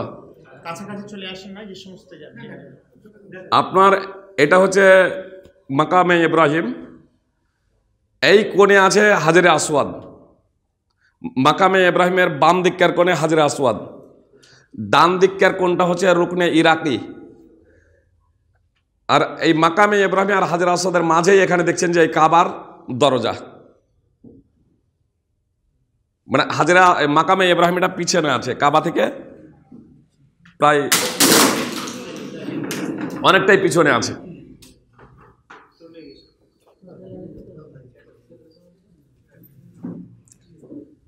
তো আপনার আরো আপনাকে পরিচয় করিয়ে দিই, ওখানে ঢোকার পরে কি রুকনে ইয়ামানি, যখন কাবা থেকে যখন বাইরের দিকে তাকাবেন, ওপর দিকে তাকাবেন, বাইরের সাইডে ওপর দিকে যখন তাকাবেন তখন দেখবেন কাবার চত্বর থেকে ঘড়িটা, মক্কায় যে ঘড়ি ক্লক টাওয়ার, তো এই ক্লক টাওয়ার বিশাল উঁচু, আপনার মক্কার বিভিন্ন জায়গা থেকে তা দেখা যায়, বুঝতেছেন? মনে হচ্ছে নিকটে আছে এখানে। তো ওটা ওই ঘড়ি টাওয়ারটা মসজিদে হারামের রুকনে ইয়ামানির কোণে আছে। আরো পরিচয়ের জন্য বলতে, আপনি মসজিদে হারামে যখন প্রবেশ যখন করবেন অনেক প্রচুর গেট আছে, তো কখন হয়তো এই সামনে প্রবেশ করলেন, এই কোণাটাও একটু কালো দেখাবে, মানে এখানেও অনেক মানুষ এরকম ভিড় করবে, তো মনে ভাববেন হয়তো এটাই হয়তো হাজরে আসওয়াদ, এখানেও এই করবে, বা ওই কোণাতেও আপনি প্রবেশ করতে পারেন, বা এই কোণাতেও প্রবেশ করতে পারেন যখন ভিতরে প্রবেশ করেন, মানুষ অনেকেই করে আর করবে, এটা তো জানছেন না বাইরে থেকে। তাহলে বিভিন্ন কোণে যখন আপনি প্রবেশ করে যাচ্ছেন, আপনি স্টার্ট কোথা থেকে করবেন? তওয়াফ শুরু করবেন প্রথমত মসজিদে হারামে গিয়ে, তখন সুন্নাত না, আপনি যেহেতু উমরার নিয়ত করেছেন, যদি দেখা যায় যে যখন আপনি মসজিদে হারামে প্রবেশ করছেন তখন নামাজ শুরু হচ্ছে, একামত দিচ্ছে বা নামাজ চলছে, আপনি নামাজে শামিল হয়ে যান, নামাজ শেষ হয়ে যাবে, এবার আপনি হাজরে আসওয়াদের কোণ আসবেন, কিন্তু এসে পৌঁছে গেছেন প্রথমত এই জায়গাতে রুকনে ইরাকিতে। তো রুকনে ইরাকিতে যদি পৌঁছে যান, তাহলে রুকনে ইরাকিতে পৌঁছে আপনি এই দিকে আসবেন না, যে কোনটা তো হাজরে আসওয়াদের এখানে আছে, হাজরে আসওয়াদের কোন চিনার জন্য যে কোনো জায়গাতে আপনি দাঁড়ান না কেন, ওপরে যে লাইট আছে, শুধু হাজরে আসওয়াদের কোণে আপনার সবুজ লাইট আছে, সবুজ লাইটটা হাজরা আসওয়াদের কোণে, যে কোণে যে দিকে সবুজ লাইট জ্বলছে আপনি সেই কোণে প্রথমে চলে যান। কিন্তু আপনি চলে এসেছেন এই জায়গাতে, মনে করেন দেখছেন সবুজ লাইটটা জ্বলছে এই দিকে, তাহলে তো এখানে নিকটে এই দিকে যদি চলে যাই, তাই না? কিন্তু খবরদার এই দিকে যাবেন না, শরীয়তের দৃষ্টিতে এটা নিষিদ্ধ এমন বলছি না, এটা এই দিকে যদি যান, এই যে বিভিন্ন জায়গায় পদপিষ্ট হয়ে মারা যাচ্ছে লোক, না কেন? সিস্টেম না মানার জন্য। সব লোক তো এইভাবে ঘুরছে, এইভাবে যেহেতু তওয়াফ করছে, কাবাকে বাঁ দিকে রেখে তওয়াফ করছে, তো এখন যদি আমি এই দিকে যেতে শুরু করে দিই তাহলে ধাক্কাধাক্কি হবে না, পড়ে মারা যাবে। এজন্য এই দিকে না, আমি যদি এখানেও যে থাকে এই দিকে পিছনে যাব না, আমি এই দিকে রান করতে শুরু করব, তখন আপনি কিন্তু আমার এই যে ওপরকার চাদর সাধারণভাবেই আছে এইরকমভাবে, বুঝতে পেরেছেন? এইরকমভাবে আমি সাধারণভাবে ঘুরতে ঘুরতে ওই দিকে চলে যাব, পুরো ওই দিকে গিয়ে ঘুরে এসে এইদিকে সাধারণভাবে আমি চলে আসবো, কোনো কিছু নাই, সাধারণভাবে জিকির আজকার যেমন করছিলাম এমনি সাধারণভাবে জিকির আজকার করতে থাকবো। সাধারণভাবে যখন আমি এই লাইটের সামনে যখন চলে এলাম, তখন এবার আগে দাঁড়াবো, বুঝতে পেরেছেন? আগে না, আগে দাঁড়াবো, দাঁড়ানোর পরে এবার ইজতেবা করব। ইজতেবা বলা হয় বগলের তল দিয়ে এটাকে নেওয়াকে, এইভাবে নিয়ে বাম কাঁধের এটাকে রেখে দেবো। এটা হলো ইজতেবা হয়ে গেল। এটা করে নেওয়ার পরে এবার আল্লাহু আকবার। সাহাবী থেকে বর্ণিত আছে বিসমিল্লাহ, রাসূল সাল্লাল্লাহু আলাইহি ওয়াসাল্লাম থেকে শুধু আল্লাহু আকবার। এই জন্য শুধু আল্লাহু আকবার বলাটাই উত্তম। কেউ যদি বিসমিল্লাহ বলতে পারেন বিসমিল্লাহ আল্লাহু আকবার। বুঝতে পেরেছেন? কাবাকে দেখার পরে অনেক রকমের এরকম দোয়া বর্ণিত আছে, দোয়াগুলো সঠিক নয়। বুঝতে পেরেছেন? আল্লাহুম্মা ঈমানাম বিকা, শুধু এতটুকু ছোট্ট, ও তাসদিকাম বিকিতাবিকা, এতটুকু সহি, বাকিগুলো কোনো বিশুদ্ধ সূত্রে প্রমাণিত নয়। এজন্য অতটুকু বলতে পারেন, কথা বলতে পারেন, আর না হলে শুধু এই বিসমিল্লাহ এখানে দাঁড়ানোর পরে ইজতেবা করার পরে কিন্তু আর নয়, আল্লাহু আকবার অথবা বিসমিল্লাহ আল্লাহু আকবার। আল্লাহু আকবার বলাটাই হচ্ছে সুন্নাহ। আল্লাহু আকবার। এবার স্পর্শ যদি করতে পারেন, চুম্বন দিতে পারেন চুম্বন, না হলে হাত দিয়ে যদি ছুঁতে পারেন তাহলে সেটাকে চুম্বন। হাত দিয়েও যদি ছুঁতে পারেন তাহলে শুধু আল্লাহু আকবার বলে ইশারা দিয়ে তারপরে এবার শুরু করবেন তাওয়াফ। মার্কেটে বহু বইপত্র পাওয়া যায়, সেই সমস্ত বইয়ে 7টা চক্করের জন্য 7 রকমের দোয়া লেখা আছে। জৈব জালও নয়, একেবারে ভিত্তিহীন। এগুলো সব মানুষের তৈরি করা, সালাফ থেকেও প্রমাণিত না, সাহাবা তাবেইন তাবা তাবেইন থেকেও না, এসব মানুষের তৈরি করা। এগুলো পড়বেন না। আপনার সাধারণভাবে জিকির আজকার নির্ধারণ না করে আপনি পাঠ করতে থাকবেন, গল্প গুজব না করে আপনি জিকির আজকার লা ইলাহা ইল্লাল্লাহ সুবহানাল্লাহ আলহামদুলিল্লাহ আল্লাহু আকবার, আপনি যা ইচ্ছা আপনি পাঠ করবেন, যত ইচ্ছা পাঠ করবেন। নির্ধারিত করে নেবেন না যে এতটা এখানে পাঠ করবো এবং করবো। আনলিমিটেড যত ইচ্ছা আপনি পাঠ করবেন। ঘুরছেন আপনি সাধারণভাবে চলবেন। এগুলোকে স্পর্শ করা এটা সুন্নাহ নয়, কোনটাকে স্পর্শ করা সুন্নাহ নয়। বুঝতে পেরেছেন? শুধু এটাকে আল্লাহু আকবার বলে স্পর্শ না করতে, চুম্বন না দিতে পারলে স্পর্শ করে হাতে বা কোনো কিছু দিয়ে স্পর্শ, সেটাকে চুম্বন, সেটাও যদি সম্ভব না হয় শুধু আল্লাহু আকবার বলে ইশারা। ওগুলোকে আর ইশারাও নয়। এই কোণে যদি আসেন, এটাকে যদি ইস্তেলাম করতে পারেন, স্পর্শ করতে পারেন, শুধু স্পর্শ, চুম্বন নয়। এখানে আল্লাহু আকবারও বলবেন না, ওগুলাতে তো কোনো কিছুই ছিল না। আপনি জিকির আজকার যা করবেন করবেন, এই জায়গাতে এসে স্পর্শ করার সময় আল্লাহু আকবার বলবেন না, যেমন হাজরে আসওয়াদকে স্পর্শ করার সময় আল্লাহু আকবার বলেছিলেন। বুঝতে পেরেছেন? এখানে আল্লাহু আকবার না। আর যদি স্পর্শ করা সম্ভব না হয়, চুম্বন তো নয়, স্পর্শ শুধু, স্পর্শ যদি করেন তাহলে আল্লাহু আকবার নয়, শুধু স্পর্শ। যদি শুধু স্পর্শ সম্ভব না হয় তাহলে ইশারাও নয়, রুকনে ইয়ামানিতে এসে ইশারাও নয়। তাহলে চুম্বন বা স্পর্শ এবং ইশারা কোথায় ছিল? হাজরে আসওয়াদে। আল্লাহু আকবার ছিল হাজরে আসওয়াদে, আর শুধু স্পর্শ ছিল রুকনে ইয়ামানিতে। রুকনে ইয়ামানিতে কিন্তু যদি স্পর্শ করা সম্ভব না হয় তাহলে আর কোনো কিছু নয়। স্পর্শ হলেও আল্লাহু আকবার নয়। অবশ্য রুকনে ইয়ামানি থেকে হাজরে আসওয়াদ পর্যন্ত যতবার সম্ভব প্রত্যেক চক্করে পড়বেন রব্বানা আতিনা ফিদ দুনিয়া হাসানাতাও ওয়া ফিল আখিরাতি হাসানাতাও ওয়া কিনা আযাবান্নার। যতবার হয় এইটুকুতে পড়তেই থাকবেন একাধিকবার, যতক্ষণ এই হাজরে আসওয়াদ এই অবধি পৌঁছাচ্ছেন। বুঝতে পেরেছেন? প্রথম 3 চক্কর যখন দেবেন, হাজরে আসওয়াদে যখন আসবেন তখন 1 চক্কর হবে, কিন্তু প্রথম যে 3 চক্করটা হবে, এই 3 চক্করে আপনার রামল হবে। রামলের অর্থ হলো ছোট ছোট পদক্ষেপে দ্রুত চলা। ছোট ছোট পদক্ষেপে দ্রুত চলা। এখন আপনার সাথে যদি মহিলা থাকে, মহিলারা নর্মালি করবে, আপনার সাথে যদি মহিলা যদি থাকে, তাদেরকে সঙ্গ নেওয়ার জন্য আপনি সাধারণ চাল চালতে পারেন, কোনো সমস্যা নেই। আর না হলে পুরুষরা এখানে রামল করবেন। বুঝতে পারছেন? ছোট ছোট পদক্ষেপে দ্রুত চলবেন, ছোট ছোট পদক্ষেপে দ্রুত চলবেন প্রথম 3 চক্করে। যদি প্রথম 3 চক্করের মধ্যে কোনো চক্করে ভুলে যান তাহলে এগুলো পরের চক্করগুলোতে নিয়ে যাবেন না। মানে প্রথম 3 চক্কর হবে রামল, আর পরের 4 চক্কর হবে সাধারণ চাল, সাধারণভাবে হাঁটবেন। প্রথমে কোনো চক্করে যদি রামল ভুলে গেছেন তাহলে আপনি এটা মনে করবেন না যে তাহলে শেষে তো 4 চক্কর হয়তো ওইকে একটা মেরে দিই, মানে এইকে তো আপনার একটাতে ভুল হয়েছে, আবার দ্বিতীয়তে আবার ইচ্ছাকৃত ভুল করছেন, এজন্য ওটা করবেন না। বুঝতে পেরেছেন? এটা যেহেতু সুন্নাত ছিল রামালটা, রামল ছুটে গেলে এর জন্য কোনো গুনাহ হবে না, এর জন্য কোনো পাপ হবে না, বুঝতে পেরেছেন? তো হয়ে যাবে ইনশাআল্লাহ।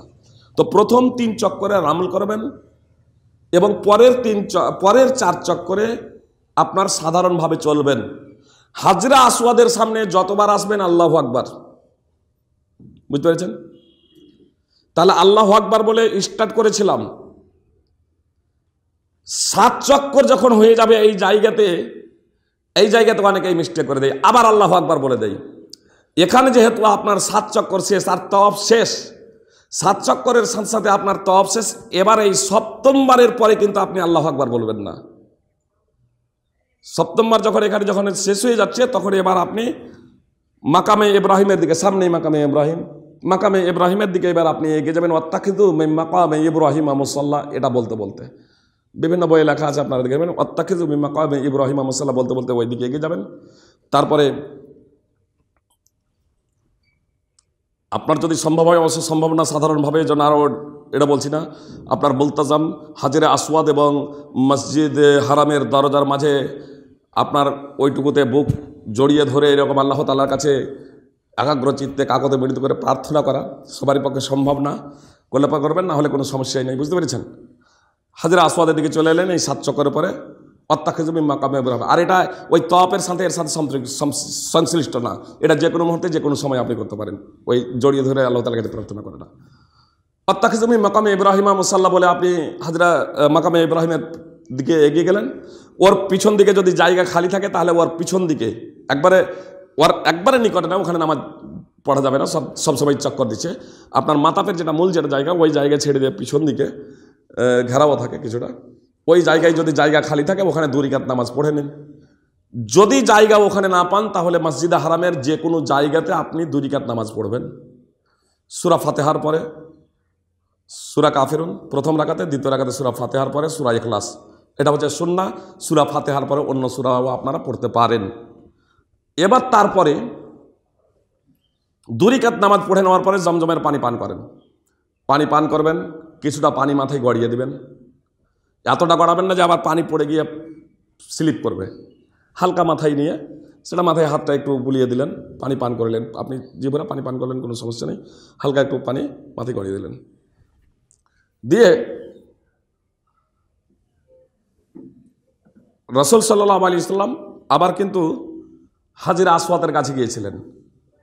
ইমাম ইবনে উসাইমিন রাহিমাহুল্লাহ বলছেন যে যদি হাজরে আসওয়াদকে চুম্বন করা যদি সম্ভব যদি হয়, তাহলে ওই দিকে যাবে, না হলে ওখানে যাওয়ার কোনো প্রয়োজন নেই। চুম্বন দেওয়া সাধারণত অসম্ভব, তাহলে আর ওখানে যাওয়ার প্রয়োজন নেই। আপনারা এবার যেখানে নামাজে এরকম পড়লেন, যেদিকে আছে আপনার হাজরে মাকামে ইব্রাহিমে ছিল, তো মাকামে ইব্রাহিমের পিছন দিক দিয়ে এবার এই দিকে চলে যাবেন, আপনার রুকনে ইয়ামানি আর এই হাজরে আসওয়াদের এই কোণ দিয়ে, বাইরে সাইড দিয়েই, মানে মসজিদের বাইরে না, যেখানে নামাজ পড়লেন তার পিছন দিক দিয়ে আপনার বাবে সাফা দিয়ে আপনি এতে চলে যাবেন সাই করার জন্য সাফাতে। প্রথমে সাফার যখন নিকটবর্তী হবেন তখন পড়বেন ইন্না সাফা ওয়াল মারওয়াতা মিন শাআইরিল্লাহ আবদাউ বিমা বাদা আল্লাহু বিহ। বেশি দোয়া মুখস্থ করতে হবে না, তাহলে এই কয়েকটা একটু একটু মুখস্থ করতে হবে, বুঝতে পেরেছেন? এটা পড়বেন ইন্না সাফা ওয়াল মারওয়াতা মিন শাআইরিল্লাহ আবদাউ বিমা বাদা আল্লাহু বিহ, তার উপরে উঠবেন। তো উঠবেন মানে আজকাল এটা ভাববেন না যে হয়তো পাহাড় এখন আছে, এখন আর পাহাড় নেই, সব কেটে করে দিয়েছে, হালকা একটু উঁচু আছে।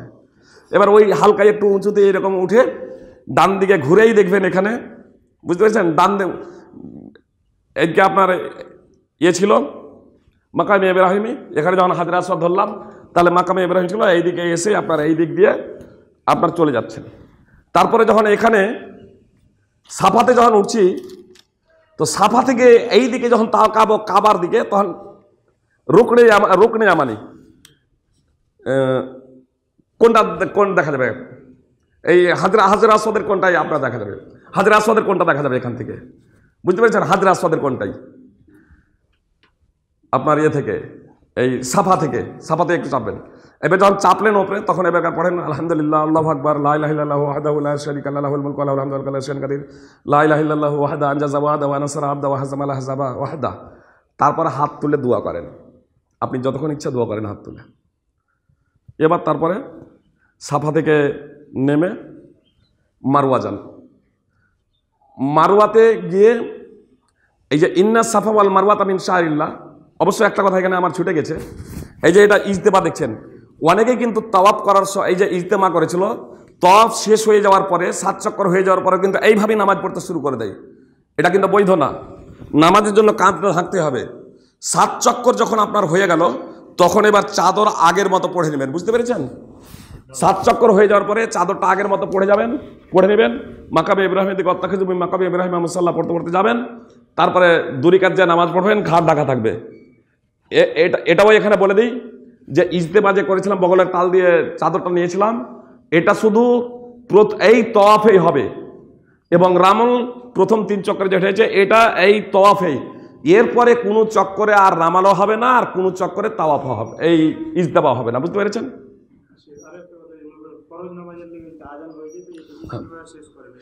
যদি ফরজ নামাজের জন্য আজান হয়ে যায়, মানে তাওয়াফ চলছে, 3 রাকাত 3 চক্কর হয়েছে, কথার কথা 3 চক্কর হয়েছে, একামত হয়ে গেল নামাজের জন্য, মানে আজানের পরেও আপনি ঘুরতে পারেন, কোনো সমস্যা নেই, ঘুরবেন। কিন্তু যখন একামত হয়ে যাবে আপনি নামাজ ছেড়ে দেবেন, ও দাঁড়িয়ে যায় না, এবার বুঝতে পেরেছেন? এবার দাঁড়িয়ে গেলেন, তো বগলের তলে যে ছিল এটা কিন্তু বগলের তলে আর রাখবেন না, আপনার 3 চক্কর রাখছে ওটাকে স্মরণ রাখবেন। এবার আপনি ইজতেমাটাকে এইভাবে করে নেবেন, বুঝতে পেরেছেন? এবার নামাজ পড়লেন, নামাজ হয়ে যাবে যখন, নামাজ সালাম ফিরানোর পরে এবার আবার আপনি বগলের নিচে এরকম নামিয়ে এবার যখন তওয়াফ শুরু করছেন, এবার তখন আবার তওয়াফ শুরু করেন। তওয়াফ কোন জায়গা থেকে শুরু করবেন? 3 চক্কর ছিল তো এবার 4র্থ চক্কর শুরু করবেন। যদি 2 চক্কর হয়েছিল তাহলে 3য় থেকে শুরু করবেন, মানে 2টা হয়ে গেছে, মানে 3য় চক্করও এবার আপনি রামাল করবেন এটাকে নামানোর পরে, বুঝতে পেরেছেন? আর 7 চক্কর হয়ে যাওয়ার পরে এবারকার ঘাড়ে উঠিয়ে নেবেন।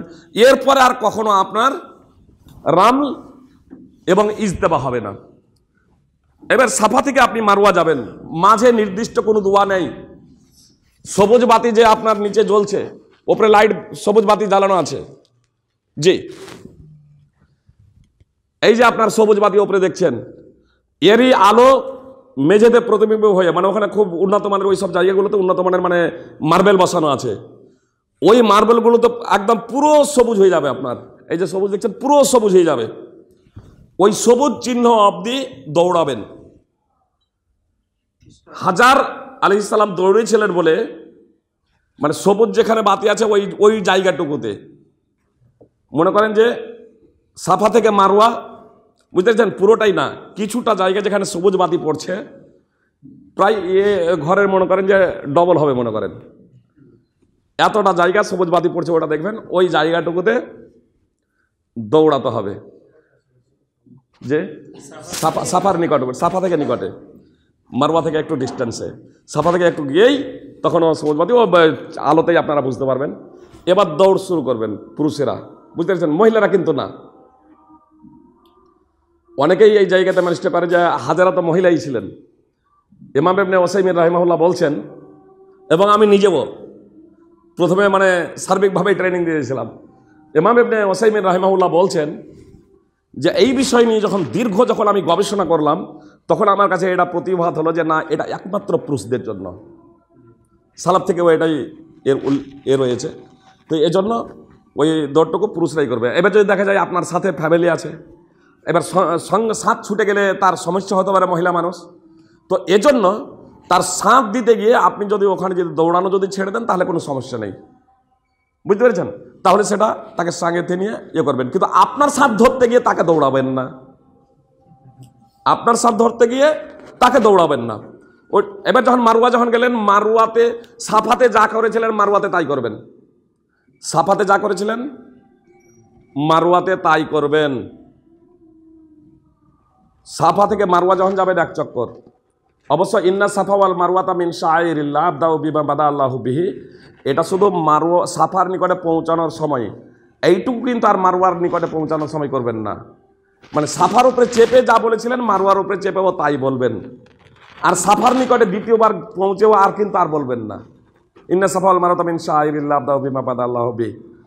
কিন্তু এরপরের আলহামদুলিল্লাহ, আল্লাহু আকবার, লা ইলাহা ইল্লাল্লাহ, এই দোয়াগুলো সাফার উপরেও পড়বেন প্রত্যেকবার, মারওয়ার উপরেও প্রত্যেকবার পড়বেন। সাফার উপরে হাত তুলে দোয়া করবেন কাবার দিকে মুখ করে, মারওয়ার উপরেও বলছে কাবার দিকে মুখ করে দোয়া করবেন, তাহলে সাফা থেকে কাবাকে দেখতে পাবেন, মারওয়া থেকে কাবাকে দেখতে পাবেন না। 7 চক্কর যখন হয়ে যাবে তখন চুল ন্যাড়া করে নেন। যদি দেখেন যে হজ করতে সময় আছে, 15 দিন 20 দিন হজের আরও টাইম আছে, আগে আপনাদেরকে নিয়ে গেছে, বুঝতে পেরেছেন, তাহলে ন্যাড়া হয়ে যান, তাহলে ন্যাড়া হয়ে যেতে পারেন। কিন্তু যদি দেখেন যে খুব বেশি সময় নাই, তাহলে চুল ছোট করেন। নবী সাল্লাল্লাহু আলাইহি সাল্লামের সাথে যারা ওই হজ্জে তামাত্তু করেছিল তাদেরকে রাসূল সাল্লাল্লাহু আলাইহি সাল্লাম কাসসিরও বলেছিলেন, তোমরা চুল ছোট করে নাও। তো চুল ছোট করে নেবেন, চুল ছোট করে নেওয়ার পরে এবার আপনারা হালাল হয়ে যাবেন, মানে উমরা আপনাদের কমপ্লিট, পূর্ণ হয়ে যাবে। এবার সাধারণভাবে জীবনযাপন করবেন, মানে এহরাম বাঁধার আগে যেমন আপনারা ছিলেন এখন সেই রকম হয়ে গেছেন, কিন্তু আপনাদের মানসিক চিন্তা ভাবনা পরিবর্তন হয়ে যাবে ইনশাআল্লাহ। 100% নিজের জীবনকে আল্লাহর পথে ব্যয় করার জন্য সার্বিক প্রচেষ্টা চালাতে হবে, বুঝতে পেরেছেন। এবার 8ই জুলহিজ্জা তারবিয়ার দিন, সেদিন আপনার হজের জন্য আপন আপন স্থান থেকে এহরাম বাঁধবেন। অবশ্য আজকাল ভিড় হয়ে যাওয়ার কারণে 7ই জুলহিজ্জায় আপনার সূর্য অস্তমিত হয়ে যাওয়ার পরে এহরাম বাঁধার জন্য বলে, আগে থেকেই বলে তো সূর্য 7ই জুলহিজ্জা সূর্য অস্তমিত হয়ে যাওয়ার পরে আপনার এহরাম বাঁধার 8 তারিখ পড়ে যাচ্ছে, ইয়াউমুত তারবিয়া হয়ে যাচ্ছে। সেই দিন আপনারা আপন আপন ডেরা থেকে, আপন আপন স্থান থেকে, আপন আপন হোটেল থেকেই পরিষ্কার পরিচ্ছন্ন হয়ে আপনার হজের জন্য এহরাম বাঁধবেন। হজের জন্য এহরাম বাঁধার অর্থ হচ্ছে আপনার আবার এই এহরামের পোশাক এরকম পরে নিলেন যেভাবে তখন পড়েছিলেন, তারপরে এবারকার এটা তো কাপড় পরলেন, এবার এহরামের নিয়াত করবেন, আল্লাহুম্মা লাব্বাইকা হাজ্জা বা লাব্বাইকা হাজ্জা, আপনি এহরামে প্রবেশ করে গিয়েছেন আপন আপন স্থান থেকেই। তারপরে মিনায় পৌঁছাবেন, কসর করে আপন আপন টাইমে জোহর আসর মাগরিব এশা এই 5 ওয়াক্তের নামাজ পড়বেন। তারপরে সূর্য উদিত হওয়ার পরে, সূর্য উদিত হওয়ার পরে আরাফা যাবেন। কিন্তু আজকাল মুআল্লিমেরা সূর্য উদিত হওয়ার আগেই নিয়ে চলে যায়। অবশ্য সূর্য উদিত হওয়ার আগেও যেতে পারেন, কোনো অসুবিধা নেই, সুন্নাহ হলো সূর্য উদিত হওয়ার পরে যাওয়া। কিন্তু একটা বিষয় স্মরণে রাখবেন, আরাফায় পৌঁছানোর পরে আজান যেতে হলো, খুব সংক্ষেপে মূল পয়েন্ট আমি বলছি আপনাদের। আরাফায় পৌঁছানোর পরে জোহর এবং আসরকে জামা বাইনা সালাতাইন করে পড়বেন। জোহরের 2 রাকাত পড়বেন এবং আসরের 2 রাকাত, একামত দিয়ে জোহরের 2 রাকাত, তারপরে একামত দিয়ে আসরের 2 রাকাত। আপন আপন যা তাবুতে এরকম রয়েছেন সব জামাত করে এরকম নামাজ পড়ে নিলেন, বুঝতে পেরেছেন।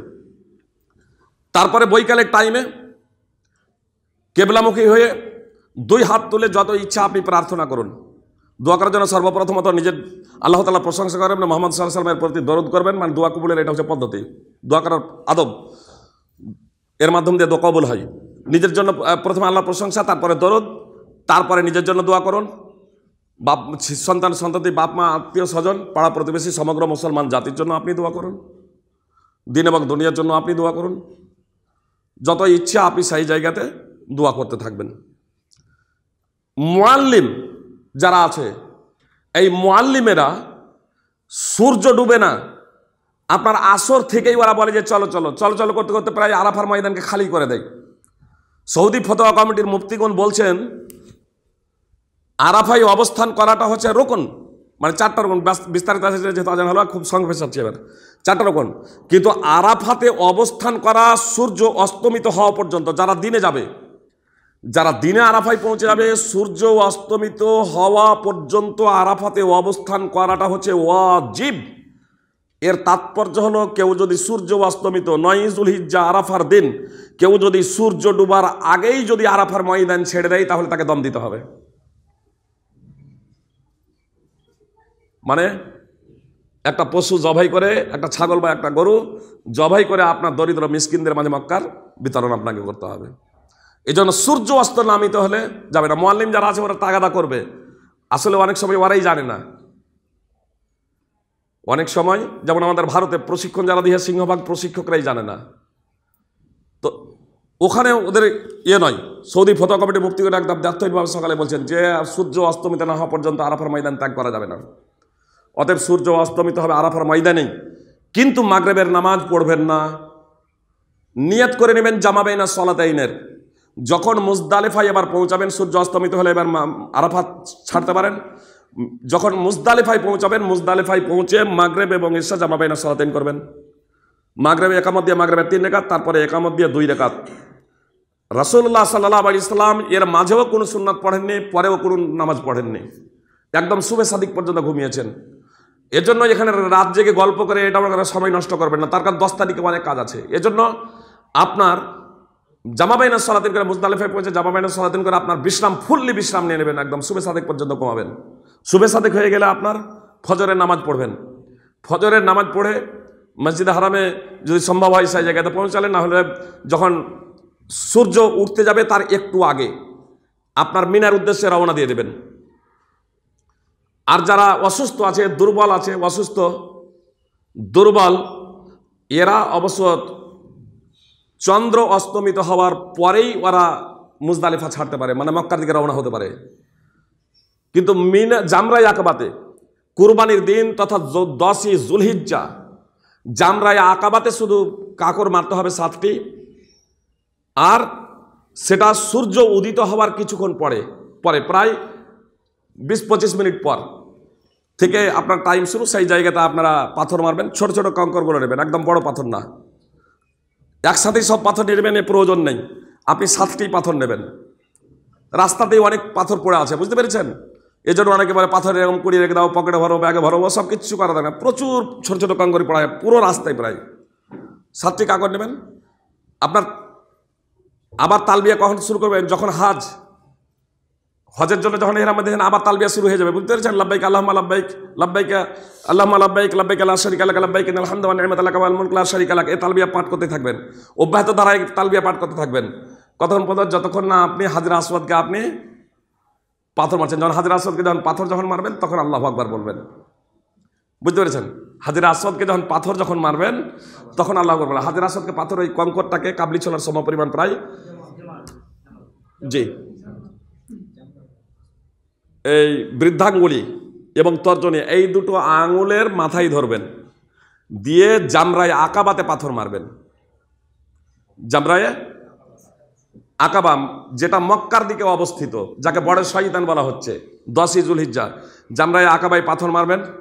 তারপরে মাথার চুল ন্যাড়া করে নেবেন, এটা হচ্ছে উত্তম।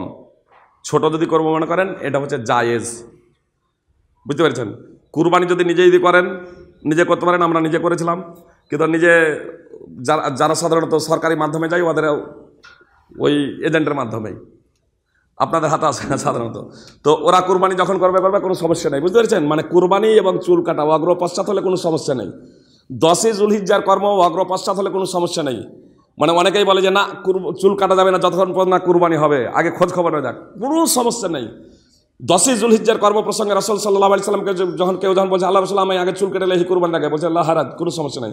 কেউ বলছে আগে কুরবানি করে নিয়েছি এর আগে, বলছে কোনো সমস্যা নেই। যে কোনো কর্ম প্রসঙ্গে রাসূল সাল্লাল্লাহু আলাইহি সাল্লামকে জিজ্ঞেস করে বলে কোনো সমস্যা নেই, ইফআলু আলা হারাজ, কোনো সমস্যা নেই, তোমরা করো। অতএব জামরায়ে আকাবাতে 7টি কঙ্কর মেরে দেবেন, অর্থাৎ বড় শয়তান যেটা মক্কার দিকে অবস্থিত, মিনা থেকে মক্কার দিকে যেটা অবস্থিত ওটাতে 7টি কঙ্কর মেরে নেওয়ার পরে মাথার নাড়া হয়ে যাবেন বা চুল ছোট করে নেবেন, আপনার কুরবানির এজেন্টকে দেবেন, ওরা কুরবানি আপনার করবে, বুঝতে পেরেছেন? সেই দিনে 5টি কাজ, কিন্তু একটা আপনার এজেন্টের মাধ্যমে হয়ে যাচ্ছে, তাহলে আপনাকে সরাসরি 4টি সেদিন কাজ করতে হবে। জামরায়ে আকাবাতে পাথর মারলেন, তারপরে মাথার চুল নাড়াও অথবা ছোট করলেন, পরিষ্কার পরিচ্ছন্ন হয়ে আপনার গোসল করে নিন, আতরে এবার ব্যবহার করে নিন, এহরামের কাপড়ও খুলে দিন, কোনো সমস্যা নেই। তারপরে সম্ভব হলে সেই দিনই আপনার তাওয়াফে জিয়ারা করে নিন, যাকে তাওয়াফে ইফাজাও বলে আপনার মক্কা পৌঁছে। আর তারপরে আপনার যেহেতু হজ্জে তামাত্তু করছেন সাফা মারওয়ার সাই করে নেন। যখন এই কাজগুলো যখন হয়ে যাবে এবার পূর্ণরূপে এবার তখন হালাল হয়ে যাবেন, বুঝতে পেরেছেন? মানে এহরামের কারণে যা কিছু নিষেধ ছিল এবার সব কিছু আপনার জন্য ওগুলো বৈধ হলো, হারাম হারামই থাকলো, যা চিরতরে হারাম তা হারামই আছে। এহরামের কারণে যা কিছু অবৈধ হয়েছিল সেই জিনিসগুলো এবার বৈধ হয়ে গেল। এবার স্ত্রীর সাথে মেলামেশা ইত্যাদি সব কিছু আপনার বৈধ, আতর ইত্যাদি সব কিছু আপনি ব্যবহার করতে পারেন, কোনো সমস্যা নেই। এবার তাওয়াফ সাফা মারওয়ার সাই করে নেওয়ার পরে আবার মিনা চলে আসবেন। মিনাতে 11ই জুলহিজ্জা এবং 12ই জুলহিজ্জা আপনাকে থাকতেই হবে, অর্থাৎ 10ই জুলহিজ্জা দিন যে রাত থাকতে হবে, 11ই জুলহিজ্জা দিন যে রাত আপনাকে থাকতেই হবে। 11ই জুলহিজ্জা এবং 12ই জুলহিজ্জা মিনাতে রাতগুলো অবস্থান করতে হবে, বুঝতে পেরেছেন? সাফা মারওয়ার সাই করার পরে আবার মিনা চলে আসবেন, রাত্রি যাপন করবেন আপনার মিনাতে। যদি গোসল করার জন্য মনে করেন যে আমরা হোটেলে চলে যাবো, যেতে পারেন, কোনো সমস্যা নেই। আপনার জামরায় আকাবাতে বড় শয়তানকে পাথর মারার পরে আপনারা যদি মনে করেন যে চুল কেটে নিলাম, এবার হোটেলে গিয়ে গোসল করে তবুও করতে পারেন, কোনো সমস্যা নেই। হোটেলে গিয়ে গোসল টোসল করে নিলেন, কিন্তু সেই সময় এতটুকু জেনে রাখবেন যে আতর তো ব্যবহার করতে পারবেন, জামা কাপড় ব্যবহার করতে পারবেন, সুগন্ধি ব্যবহার করতে পারবেন, কিন্তু স্ত্রী তখন অবৈধ না, যারা স্বামী স্ত্রী থাকবেন। বুঝতে পেরেছেন? তাওয়াফে জিয়ারা করবেন এবং সাফা মারওয়ার সাই করবেন, তারপরে সেটা তখন বৈধ হবে। তো তাওয়াফে জিয়ারা এবং সাই করার পরে আপনার রাত্রি যখন হবে, দিনে সেখানে থাকতে পারেন, মসজিদ হারামে নামাজ পড়তে পারেন, কোনো সমস্যা নেই, মাগরিবে এশাও পড়তে পারেন, কোনো সমস্যা নেই, কিন্তু সেখানে আপনার ঘুমাবেন না। আপনার ঘুমাবেন, রাত্রি যাপন করবেন আপনার মিনাতে আপনার তাবুতে। এখানে আপনার 10ই জুলহিজ্জা দিন যে রাত্রে আপনার বিশ্রাম করবেন, সকালেও বিশ্রাম করবেন। সুন্নাত হলো আপনার সূর্য ঢলে যাওয়ার পরে 3টা জামরাতে কাকর মারা। এই জন্য সুন্নতি পদ্ধতি অবলম্বন করবেন অনেক সময়। কখন? সূর্য ঢলে যাওয়ার পর, জোহরের পর থেকে নিয়ে আপনি মাগরিবে সূর্য অস্তমিত যাওয়ার আগে পর্যন্ত আপনার 11ই জুলহিজ্জা। এবার ছোট জামরা থেকে শুরু করবেন, জামরায়ে দুনিয়া, যা জামরায়ে উস্তা, যা জামরায়ে আকাবা। তো ছোট জামরাই প্রথমত 7টা কাকর মারবেন। 21টা কাকর এবার একসাথে এরকম নিয়ে নিতে পারেন, কোনো অসুবিধা নেই। 21টা কাকর নিয়ে নিলেন। এবার আমি আপনাকে বলি, মনে করুন এটা হচ্ছে দুনিয়ায় উস্তা, অর্থাৎ ছোট জামরা, ছোট শয়তান যাকে বলছেন। বুঝতে পেরেছেন? একটা জিনিস জেনে রাখবেন, এই জায়গাতে গিয়ে কিন্তু সবাই ভিড় করে। এখান থেকে ছোট জামরা শুরু হচ্ছে, তো এখানে গিয়েই পিছন থেকে লাফিয়া মারতে যাচ্ছে, এখানেই সব মুখটাতে ভিড় করা আছে। কিন্তু এই যে জামরাটা, এই জামরাটা প্রায় এই ঘরের সমান লম্বা। এত বড় যে ঘর দেখছেন, একদম এত বড় লম্বা মনে করেন। তাহলে আমি শুধু এই কোণাতেই দাঁড়িয়ে থেকে যাব কেন? আমার এখানে দাঁড়ানোর কোনো প্রয়োজনই নেই। বুঝতে পেরেছেন? এখানে দাঁড়াবেন না। আপনি যখন একটু এগিয়ে গিয়ে দেখছেন, এখানে পুরোটাই ফাঁকা পড়া আছে, লম্বা তো পুরোটাই ফাঁকা পড়া আছে। আপনি একদম পাশে থেকে সাধারণভাবে আপনি মারেন,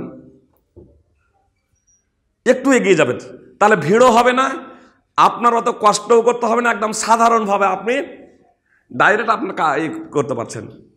এবার ছিটকে গিয়ে, জোরে মারতে গিয়ে ছিটকে গিয়ে যদি কোনো বাইরেও চলে আসে, কোনো সমস্যা নেই। বুঝতে পেরেছেন? আপনি 7টাই করবেন, বাস। এবার এটা যখন হয়ে যাবে, একটু সোজা এসে এটাকে মেরে সোজা এসে এইভাবে এগিয়ে গেলেন, হাত তুলে কাবার দিকে দোয়া করেন।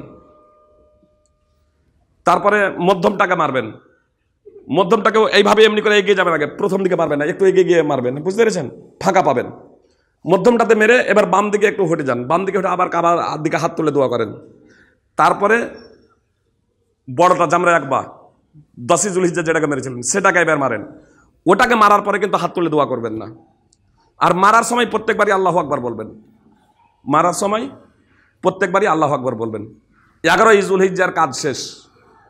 আপনি যদি মসজিদে হারাম যাব মনে করেন, যেতে পারেন, কোনো সমস্যা নেই, না গেলেও কোনো সমস্যা নেই। আপনি যদি যাব মনে করেন, বুঝতে পেরেছেন, তো নামাজ পড়তেই যাওয়া হবে, আপনার ওই তওয়াফ করার জন্য এখন আর সুযোগ পাওয়া যায় না। বুঝতে পেরেছেন? এই জন্য নামাজ পড়তে যাবো মনে করেন, যাতে মনে করেন। আর যদি মনে করেন যে না আমি যাবো না, এখানেই থাকবো, এখানে থাকবেন, কিন্তু রাত্রি যাপন করতে হবে মিনাতেই। এবার 11ই জুলহিজ্জা দিন গিয়েও রাত্রে অবস্থান করবেন মিনাতে। 11ই, এবার 12ই জুলহিজ্জা পড়ে যাবে, সকাল হবে তখন। এবার যখন সকাল যখন হলো, আপনি সেখানে থাকলেন, সূর্য ঢলে যাওয়ার পরে 11ই জুলহিজ্জা যেমন 3টা জামরাকে 3 সাথে 21টি কঙ্কর মেরেছিলেন, 12ই জুলহিজ্জাও 3টি জামরাকে 3 সাথে 21টি কঙ্কর মারবেন। 10ই জুলহিজ্জা শুধু 7টি মেরেছিলেন, 11ই জুলহিজ্জা 21টি, 7টি করে 3টিকে, 12ই জুলহিজ্জাও 7টি করে 3টিকে 21টি। সূর্য ঢলার আগে যদি মনে করেন যে আমি আমার সামানপত্র নিয়ে, মানে যে ব্যাগ থাকবে বা যা কিছু একটু হালকা থাকবে তা নিয়ে আমি মিনা ত্যাগ করে দেব, আমি 13ই জুলহিজ্জা মিনাতে আর থাকবো না, তাহলে আপনারা মিনা সূর্য অস্তমিত যাওয়ার আগে ত্যাগ করতে পারেন। বুঝতে পারছেন? কিন্তু যদি মিনাতে সূর্য ডুবে যায়, তাহলে আপনাকে আবার মিনাতেই অবস্থান করতে হবে। 13ই জুলহিজ্জা 3টা জামরাই কঙ্কর মেরে আপনাকে মিনা ত্যাগ করতে হবে। আর কেউ যদি মনে করেন যে সূর্য আমি মিনা ত্যাগ করে নেবো 2 দিন কঙ্কর মারার পরে, তাহলে এটা অপশন রয়েছে, সুযোগ রয়েছে, যেতে পারেন। কিন্তু সুন্নাত হলো 3 দিনই আইয়ামে তাশরিকের 11, 12, 13ই জুলহিজ্জা এই 3 দিন মিনাতে অবস্থান করে আপনার 3 সাথে 21 করে 63টি কঙ্কর মেরে আপনাকে মিনা ত্যাগ করতে হবে। আর 10ই জুলহিজ্জা 7টি। তো এইভাবে আপনার হজ প্রায় এখানে 3টি জামরাকে কঙ্কর মেরে 2 দিনও যেতে পারেন, আবার 3 দিনও থাকতে পারেন, 3 দিনে থাকাটা হচ্ছে সুন্নাত। এবারকার মিনা পৌঁছাবেন, এই ড্রাফট নিজের পৌঁছাবেন মসজিদে হারাম, সেখানে এবার মসজিদে হারামে যত বেশি পারেন সময় কাটান, জিকির আজকার করেন ইত্যাদি। শেষ হচ্ছে বিদায়ী তওয়াফ ওয়াজিব। শেষ বিদায়ী তওয়াফ যখন মক্কা ত্যাগ করবেন তার পূর্ব মুহূর্তে আপনাকে বিদায়ী তওয়াফ করতে হবে, মানে এটা আপনার শেষ। বুঝতে পেরেছেন? অনেকেই বিদায়ী তওয়াফ করে উল্টোভাবে হাঁটে, ও কোনো প্রয়োজন নেই, আর বরং ওটা বেদাত যদি নেকের উদ্দেশ্য করে। আপনার শেষ হওয়া চাই বিদায়ী তওয়াফটা, বুঝতে পেরেছেন? আপনি যখন দেখবেন যে আমি বৈকালে চলে যাব, বুঝতে পেরেছেন? বা আপনাকে ওয়ার্নিং দিয়ে দিল যে জোহরের নামাজের পরেই চলে যাব, তাহলে জোহরের নামাজ আপনি মসজিদ হারামে পড়তে যেতে পারছেন না, আপনাকে নিকটেই পড়তে হবে। বুঝতে পেরেছেন? বা যদি বলে যে মসজিদ হারামে যেতে পারছেন না, যদি জোহরের পর যদি বলে 10টায়, তাহলে আপনি পারছেন না, তাহলে আপনি ফজরের টাইমে আপনি তওয়াফে জিয়ারা করলেন। যদি বলে আসরের পরে যাবো, তাহলে আপনি জোহরের নামাজ পড়তে তওয়াফে বিদা, তওয়াফে জিয়ারা নয়, তওয়াফে বিদা, তাহলে তওয়াফে বিদা করলেন। এক কথায় মক্কা যখন ত্যাগ করবেন তার আগে তওয়াফে বিদাটা হচ্ছে ওয়াজিব প্রত্যেক পুরুষের জন্য, আর মহিলাদের জন্য সেই সব মহিলাদের জন্য যারা ওই সময় ঋতুবতী হবে না। মহিলারা যদি তওয়াফে জিয়ারা করে নাই, যেমন ওই ঈদের দিনই তওয়াফে হয়তো জিয়ারা করে নিল, সাফা মারওয়ার সাই করে নিল, তওয়াফে জিয়ারা যদি করে নিয়েছে, তওয়াফে জিয়ারা যদি করে নাই, তাহলে তারপরে ওই বিদায়ের প্রাককালে তওয়াফে বিদার আগে যদি তারা ঋতুবতী হয়ে যায়, তাহলে তাদের জন্য এটাও অপরিহার্য নয়। এখানে তাদের জন্য অপশন রয়েছে, আল্লাহ রাসূল সাল্লাল্লাহু আলাইহি ওয়াসাল্লাম তাদের ছাড় দিয়েছেন ওই সমস্ত মহিলাদের জন্য যারা ঋতুবতী হয়ে যাবে, ওদের জন্য বিদায়ী তওয়াফ আবশ্যিক নয়। এখানে আপনার হজ কমপ্লিট। উমরা এবং হজের জন্য খুব বেশি বিষয় নয়। উমরার জন্য 3টা রোকন, 2টা ওয়াজিব। হজের জন্য 4টা রোকন আর 7টা ওয়াজিব। উমরার জন্য 3টা রোকন, এহরাম বাঁধা, তাওয়াফ করা, সাফা মারওয়ার সাই করা। 2টা ওয়াজিব, মিকাত থেকে এহরাম বাঁধা এবং মাথা ন্যাড়া করা অথবা চুল ছোট করা। আর হজের হলো 4টা রোকন, এহরাম বাঁধা, আরাফায় অবস্থান করা, তাওয়াফে জিয়ারা করা, সাফা মারওয়ার সাই করা। এই 4টা হলো হজের রোকন। আর হজের ওয়াজিব হলো মিকাত থেকে এহরাম হজের 7টা হলো ওয়াজিব। 7টা ওয়াজিব হলো আপনার মুজদালিফায় সূর্যাস্ত পর্যন্ত অবস্থান করা, যদি দিনে কেউ অবস্থান করে সূর্য ডুবা পর্যন্ত সেখানে থাকা, মুজদালিফায় রাত্রি যাপন, কুরবানি করা, হজ্জে তামাত্তু যেহেতু করছেন, কুরবানি, মাথা নেড়া এবং তাওয়াফে জিয়ারত রোকন। আপনার তাওয়াফে বিদা, মিনাতে অবস্থান, কি ছুটলো একটা, চুল ছোট বললাম,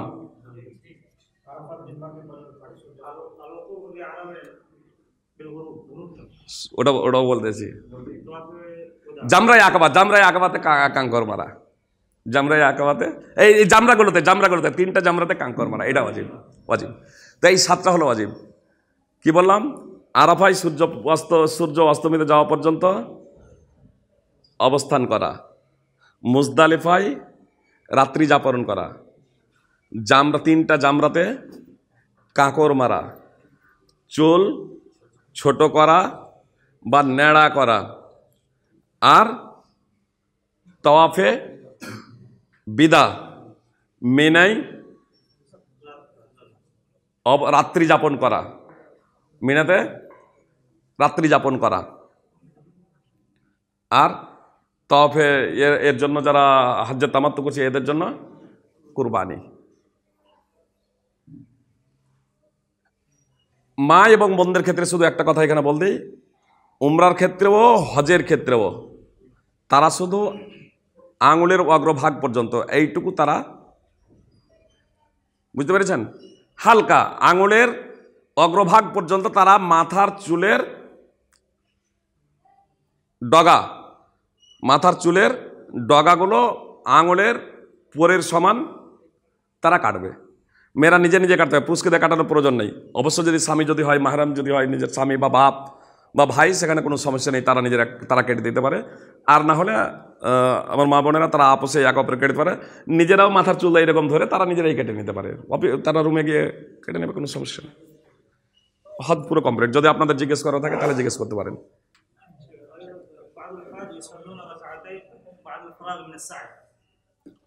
যে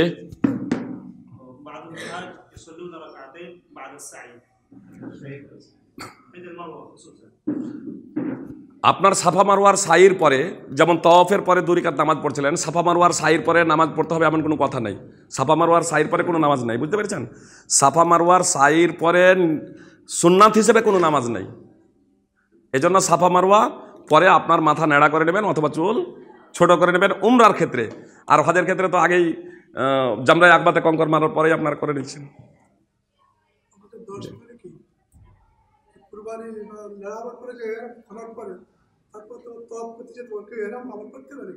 যে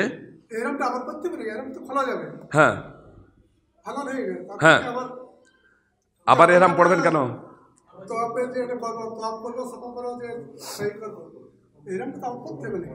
না না না, এহরাম না, এমনি আপনি যখন চুল যখন হজের ক্ষেত্রে যখন আপনি ইয়ে করে নিলেন, জামরায়ে আকবাতে কঙ্কর মেরে নিলেন এবং চুল নেড়া বা ছোটো করে নিলেন, তারপর আপনি গোসল সেরে নেবেন। এবার সুগন্ধি ব্যবহার করে নিলেন, আপনি লেবাস পোশাক এরকম পরে নিলেন। লেবাস পোশাক পরে নেওয়ার পরে তাওয়াফে জিয়ারা করবেন, মসজিদে হারামে তওয়াফ করবেন, ওটাকে তাওয়াফে জিয়ারাও বলে, তাওয়াফে ইফাদাও বলে। তারপরে সাফা মারওয়ার সাই তখন করবেন। জি জি।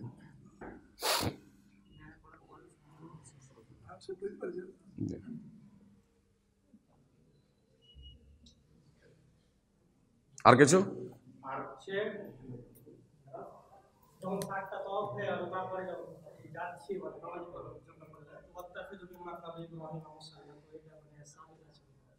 জি সাবেত, প্রমাণিত। যে জি জি জি, অত্যাখিযু মিন মাকামি ইব্রাহিম মুসাল্লা, জি সহিহ মুসলিমের হাদিস। আমি এখান থেকে শুরু করলাম, মানে হাজরে আসওয়াদ থেকে শুরু করতে পাইনি, তো এখান থেকে শুরু করলাম যখন, মানে ওখানে যে একটা হবে না, এখানে ওটা শুরুই হয়নি, ওখানে শুরুই করতে হবে না। এটা হাজরে আসওয়াদ আমি কোন ধরেছিলাম, এটা হাজরে আসওয়াদ। তো আমি এই জায়গাতে এলাম, হ্যাঁ, তো আমি এই জায়গাতে তখন এমনি হাঁটছি, এটা তওয়াফ এখন আমার শুরু হয় নাই, আর এখন শুরু হয়নি, আমি শুরু করব এই জায়গাতে এসে। আর এজন্য আমার যখন চাদরও যখন ছিল, চাদরও এইভাবে ছিল, তো ওই জায়গাতে আমার ওইভাবেই থাকবে। এইখানে যখন প্রবেশ হলাম তখনও চাদর এইভাবে সাধারণভাবে আমি চলে আসবো, এমনি জিকির আজকার আমি করতে থাকবো, হ্যাঁ, বা আমি তার জিকির আজকার করতে থাকবো এইভাবে সাধারণভাবে এসে যখন হাজরে আসওয়াদের কোণে আসবো, হাজরে আসওয়াদের কোণে এসে আগে এই করবো ইজতেবা। এই ইজতেবা করে নেওয়ার পরে এবার আল্লাহু আকবার, তারপরে কাবাকে বাঁ দিকে রেখে এবার আমার তাওয়াফ শুরু হলো।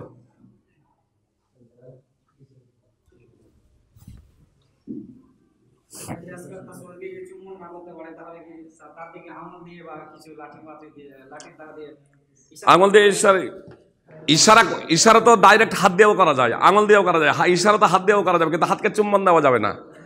তবে আমি চাদর দিয়ে বা আমার হাতে যদি ছোট ছোট থাকে কোনো কিছু থাকলে সেটা দিয়ে আমি এরকম করলাম, যে তারপরে সেটাকে চুমছি, সেটা চুমা যাবে। এটা আমি বিধান বললাম, এটা আমি শরীয়ত বললাম। তাহলে আপনি ফের চাদর এরকম ফেলতে যাবেন না বা লাঠি নিয়ে ওখানে যাবেন না, বুঝতে পেরেছেন?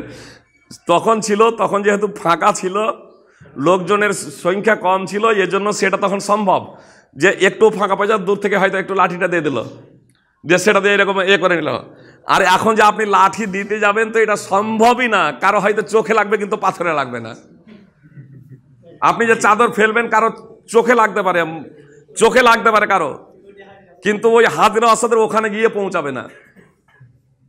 এজন্য ওই চাদর আর লাঠি, মানে যেটা বর্ণনা করতে গিয়ে শরীয়তের মশলাটা আমি বললাম, কিন্তু সেটা আপনি প্র্যাকটিক্যাল এখন পাবেন না। ওই যেটা ডাইরেক্ট কেউ যদি স্পর্শ করে চুম্বন দিতে পারেন তাহলে বেশ ভালো, না হলে শুধু আল্লাহু আকবার। আর এটা সাধারণত এই যে রুকনে ইয়ামানিকেই তো মুশকিল হয়ে যায়। এগুলোকে তো স্পর্শ করতে হবে না, এগুলো কোনো জায়গায় স্পর্শ করতে হবে না, তারপরেও ওগুলোকে নিয়েও অনেক এত মানুষ ওর পাশ দিয়ে যাওয়াই মুশকিল। কেউ যদি মনে করে আমি নর্মাল যাবো, ধাক্কা ধাক্কি না করে সম্ভবই না যে ওর পাশ দিয়ে যাবে, এইরকম অবস্থা। 24 ঘন্টা দিনে রাত্রে যে কোনো মুহূর্তে যাবে, কোনো সময় খালি না।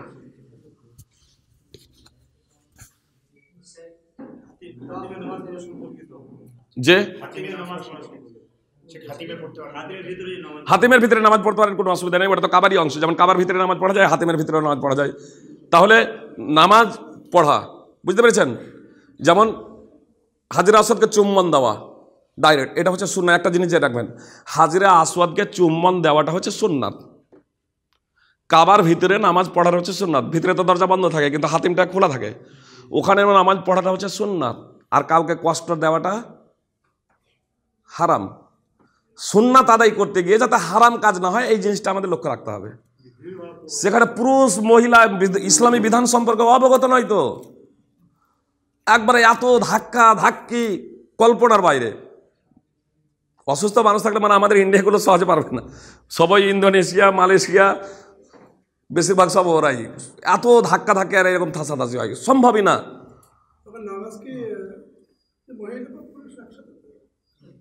মহিলাদের জন্য আসলে আলাদা সেপারেট, মহিলাদের জন্য সেপারেট ব্যবস্থা এরকম রয়েছে। কিন্তু বিশেষ করে যখন তওয়াব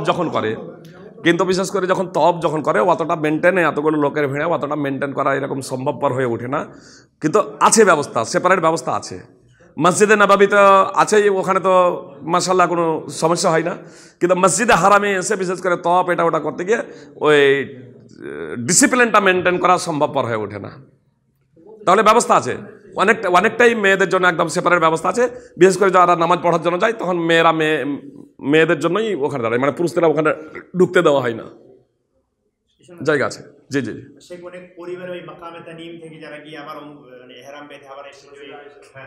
মাকামে তানিম মানে মসজিদে হারাম এলাকার বাইরে নিকটবর্তী, মক্কা থেকে নিকটবর্তী হালাল এলাকা। মানে আসলে মক্কাবাসীদের জন্য মিকাত হচ্ছে যারা মক্কাতে অবস্থান করে। মক্কাবাসীদের জন্য মিকাত হচ্ছে হজের জন্য, যে ওখান থেকেই ওরা ইহরাম বাঁধবে। কিন্তু উমরার জন্য মক্কার বাইরে যেতে হয়। উমরার নিয়তের জন্য মক্কার বাইরে হালাল এলাকাতে যেতে হয়। আর হালাল এলাকার নিকটবর্তী হচ্ছে তানঈম, যেটা বর্তমানে মসজিদে আয়েশা, মানে আয়েশা রাদিয়াল্লাহু তাআলা আনহা সেখান থেকে উমরা করেছিলেন। একে কেন্দ্র করে আমাদের দেশে প্রচলিত আছে অনেকে এরকম মায়ের নামে, বাবের নামে, দাদার নামে, ভাইয়ের নামে, মেয়ের নামে, পাড়া প্রতিবেশী নামে এইভাবে উমরার উপরে উমরা 10টা 15টাই একটু করে চুল কাটে, একটু করে কাটতে কাটতে কাটতে কাটতে ও 10টা 15টাই একই সফরে করে ফেলে। এটা সঠিক না, এটা সঠিক না। অনুরূপভাবে ভিড় প্রচণ্ড হচ্ছে বলে ডিসিপ্লিন মেনটেন করতে গিয়ে আপনার কাবার চত্বরে, আগে তো এরকম সাধারণভাবে, যেমন 2016তেই যখন আমরা যাই, তখন শুক্রবারে আমি বিশেষ করে সকাল 8টার মধ্যে কাবাতে প্রবেশ করে যেতাম, জুমার নামাজ পড়ে বের হতাম, 4টা 5টা ওর মাঝে তওয়াফ করে নিতাম, মানে তওয়াফ করতাম আর ওই পানি খেতাম, এই 2 রাকাত নামাজ পড়তাম, পানি খেতাম, তারপর আবার তওয়াফ শুরু করতাম। এইভাবে 2016তে উমরা বা উমরার পরে হজে যখন গেলাম তখনও 4টা 5টা তওয়াফ করেছি। কিন্তু ইদানিংকালে, তারপরেও অবশ্য তখনও ওয়েটসেলা ছিল, কিন্তু ইদানিংকালে এবার যে গেলাম, এখন কিন্তু উমরাকারী ছাড়া ভিতরে প্রবেশ করতে দেয় না। এজন্য এরা করে কি, ওই এহরামের কাপড় পরে নেয়, দিয়ে ধোকা দিয়ে ভিতরে প্রবেশ হয়। এটা বৈধ না, এটা বৈধ না। অনুরূপভাবে তানিমে গিয়ে, মসজিদে আয়েশাতে গিয়ে বা হালাল এলাকাতে গিয়ে বারবার বিভিন্ন জনের নামে উমরা করা, এটাও সঠিক নয়। যে উমরা অন্যজনের নামে করা যায়, নিজের উমরা করে নেওয়ার নামে পরে অন্যজনের নামে উমরা করা যায়, এটা শরীয়ত সম্মত। কিন্তু আমি বাড়ি থেকে বের হলাম উমরা করা নিয়েতে, উমরা করে নেওয়ার পরে তারপরে তানিমে গেলাম দিয়ে উমরা করছি অন্যজনের নামে, এটা শরীয়ত সম্মত না।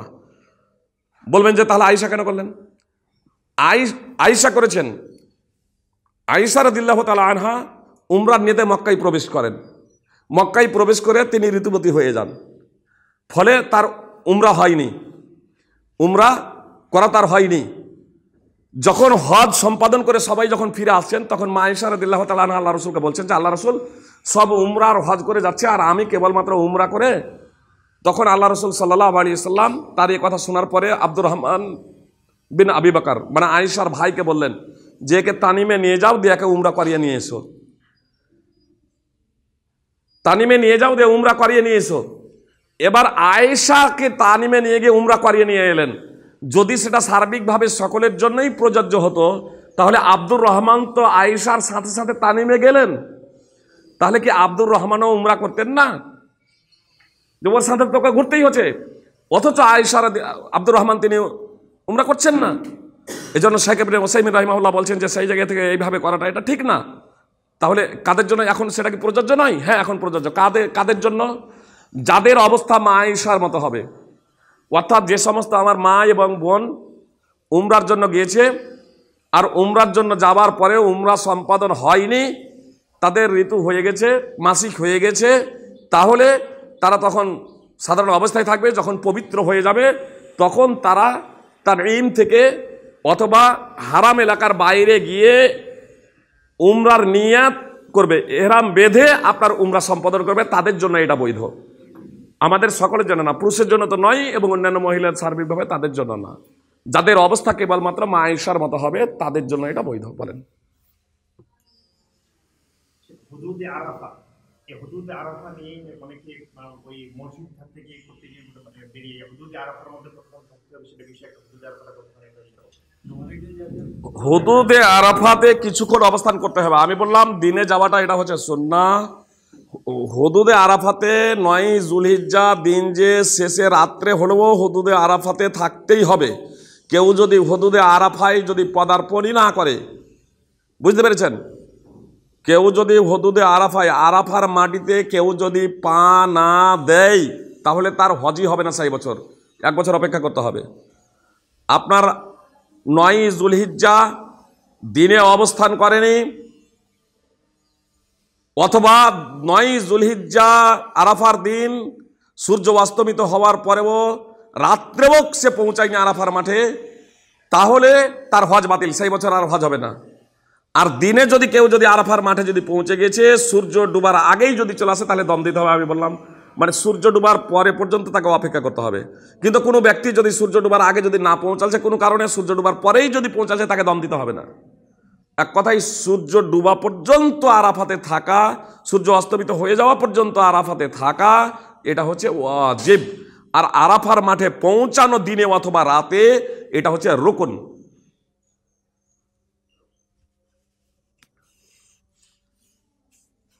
আর কিছু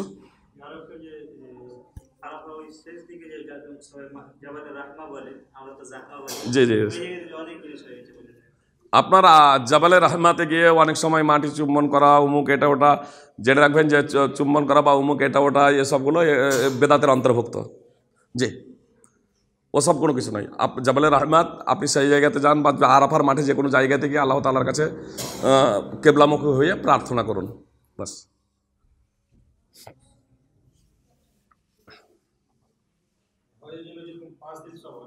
যে কোনো অসুবিধা নাই, 5 দিনও নয়, আরো কম। 9 যুলহিজ্জা, 10 যুলহিজ্জা, 11 যুলহিজ্জা, 12 যুলহিজ্জা হজ কমপ্লিট, 4 দিন।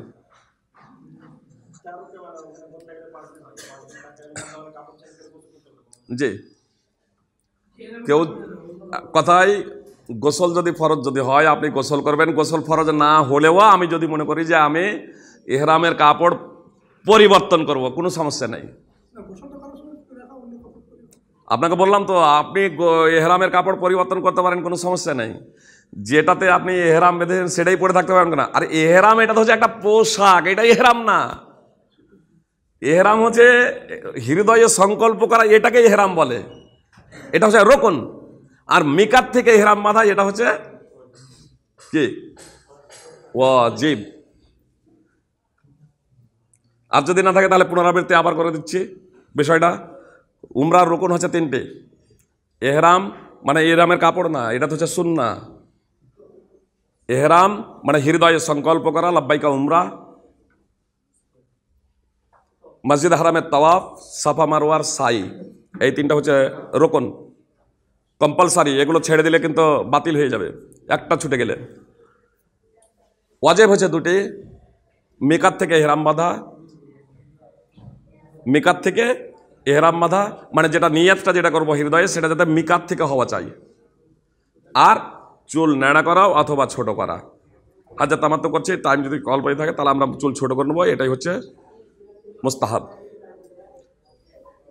আর হজের জন্য 4টি রুকন: এহরাম, আরাফায় অবস্থান, তাওয়াফে জিয়ারা, এর অপর নাম তাওয়াফে ইফাজাও, 4 সাফা মারওয়ার সাই। হজের ওয়াজিব হলো 7টি। একটা হলো এহরাম, মানে মিকাতে, এবার আপনি যেখানে অবস্থান করছেন সেটাই আপনার মিকাত, তো মিকাত থেকে এহরাম। নম্বর 2, আরাফার ময়দানে সূর্যাস্ত পর্যন্ত অবস্থান করা। নম্বর 3, মুজদালিফায় রাত্রি যাপন করা। নম্বর 4,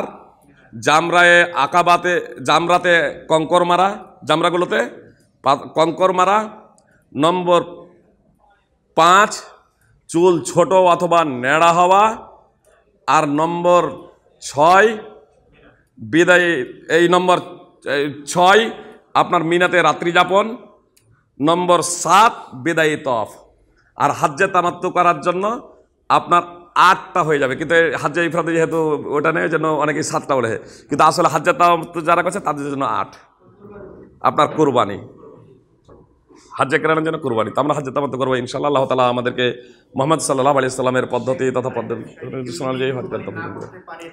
কুরবানি যদি না করতে পারে তাহলে 3টি রোজা, ওখানে থাকা অবস্থায় 3টি রোজা, বাড়িতে আসার পরে 7টি রোজা। হজ্জে তামাত্তু যারা করবেন তাদের জন্য কুরবানি ওয়াজিব। যদি কুরবানি করতে সক্ষম না হন তাহলে ওখানে 3টি রোজা রাখতে হবে, বাড়িতে এসে 7টি করতে হবে। আরাফার দিনের আগে পর্যন্ত রোজা করে নেওয়ার প্রচেষ্টা করবেন, যদি সম্ভব যদি না হয় তাহলে তারপরেও আপনারা সেই রোজাগুলো আদায় করতে পারবেন, কোনো সমস্যা নেই। আর বাড়িতে এসে তখন 7টি করতে হবে।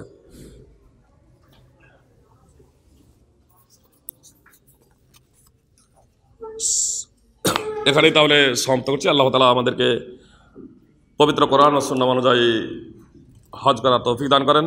যারা আমরা এখনো হজ করিনি আল্লাহ তাআলা তাদেরও তৌফিক দান করেন, যাতে আমরা সেই তৌফিক আল্লাহ তাআলা আমাদের দেন যে সুস্থভাবে আমরা যাতে মুহাম্মদ সাল্লাল্লাহু আলাইহি ওয়াসাল্লামের পদ্ধতি অনুযায়ী হজ করতে সক্ষম হই।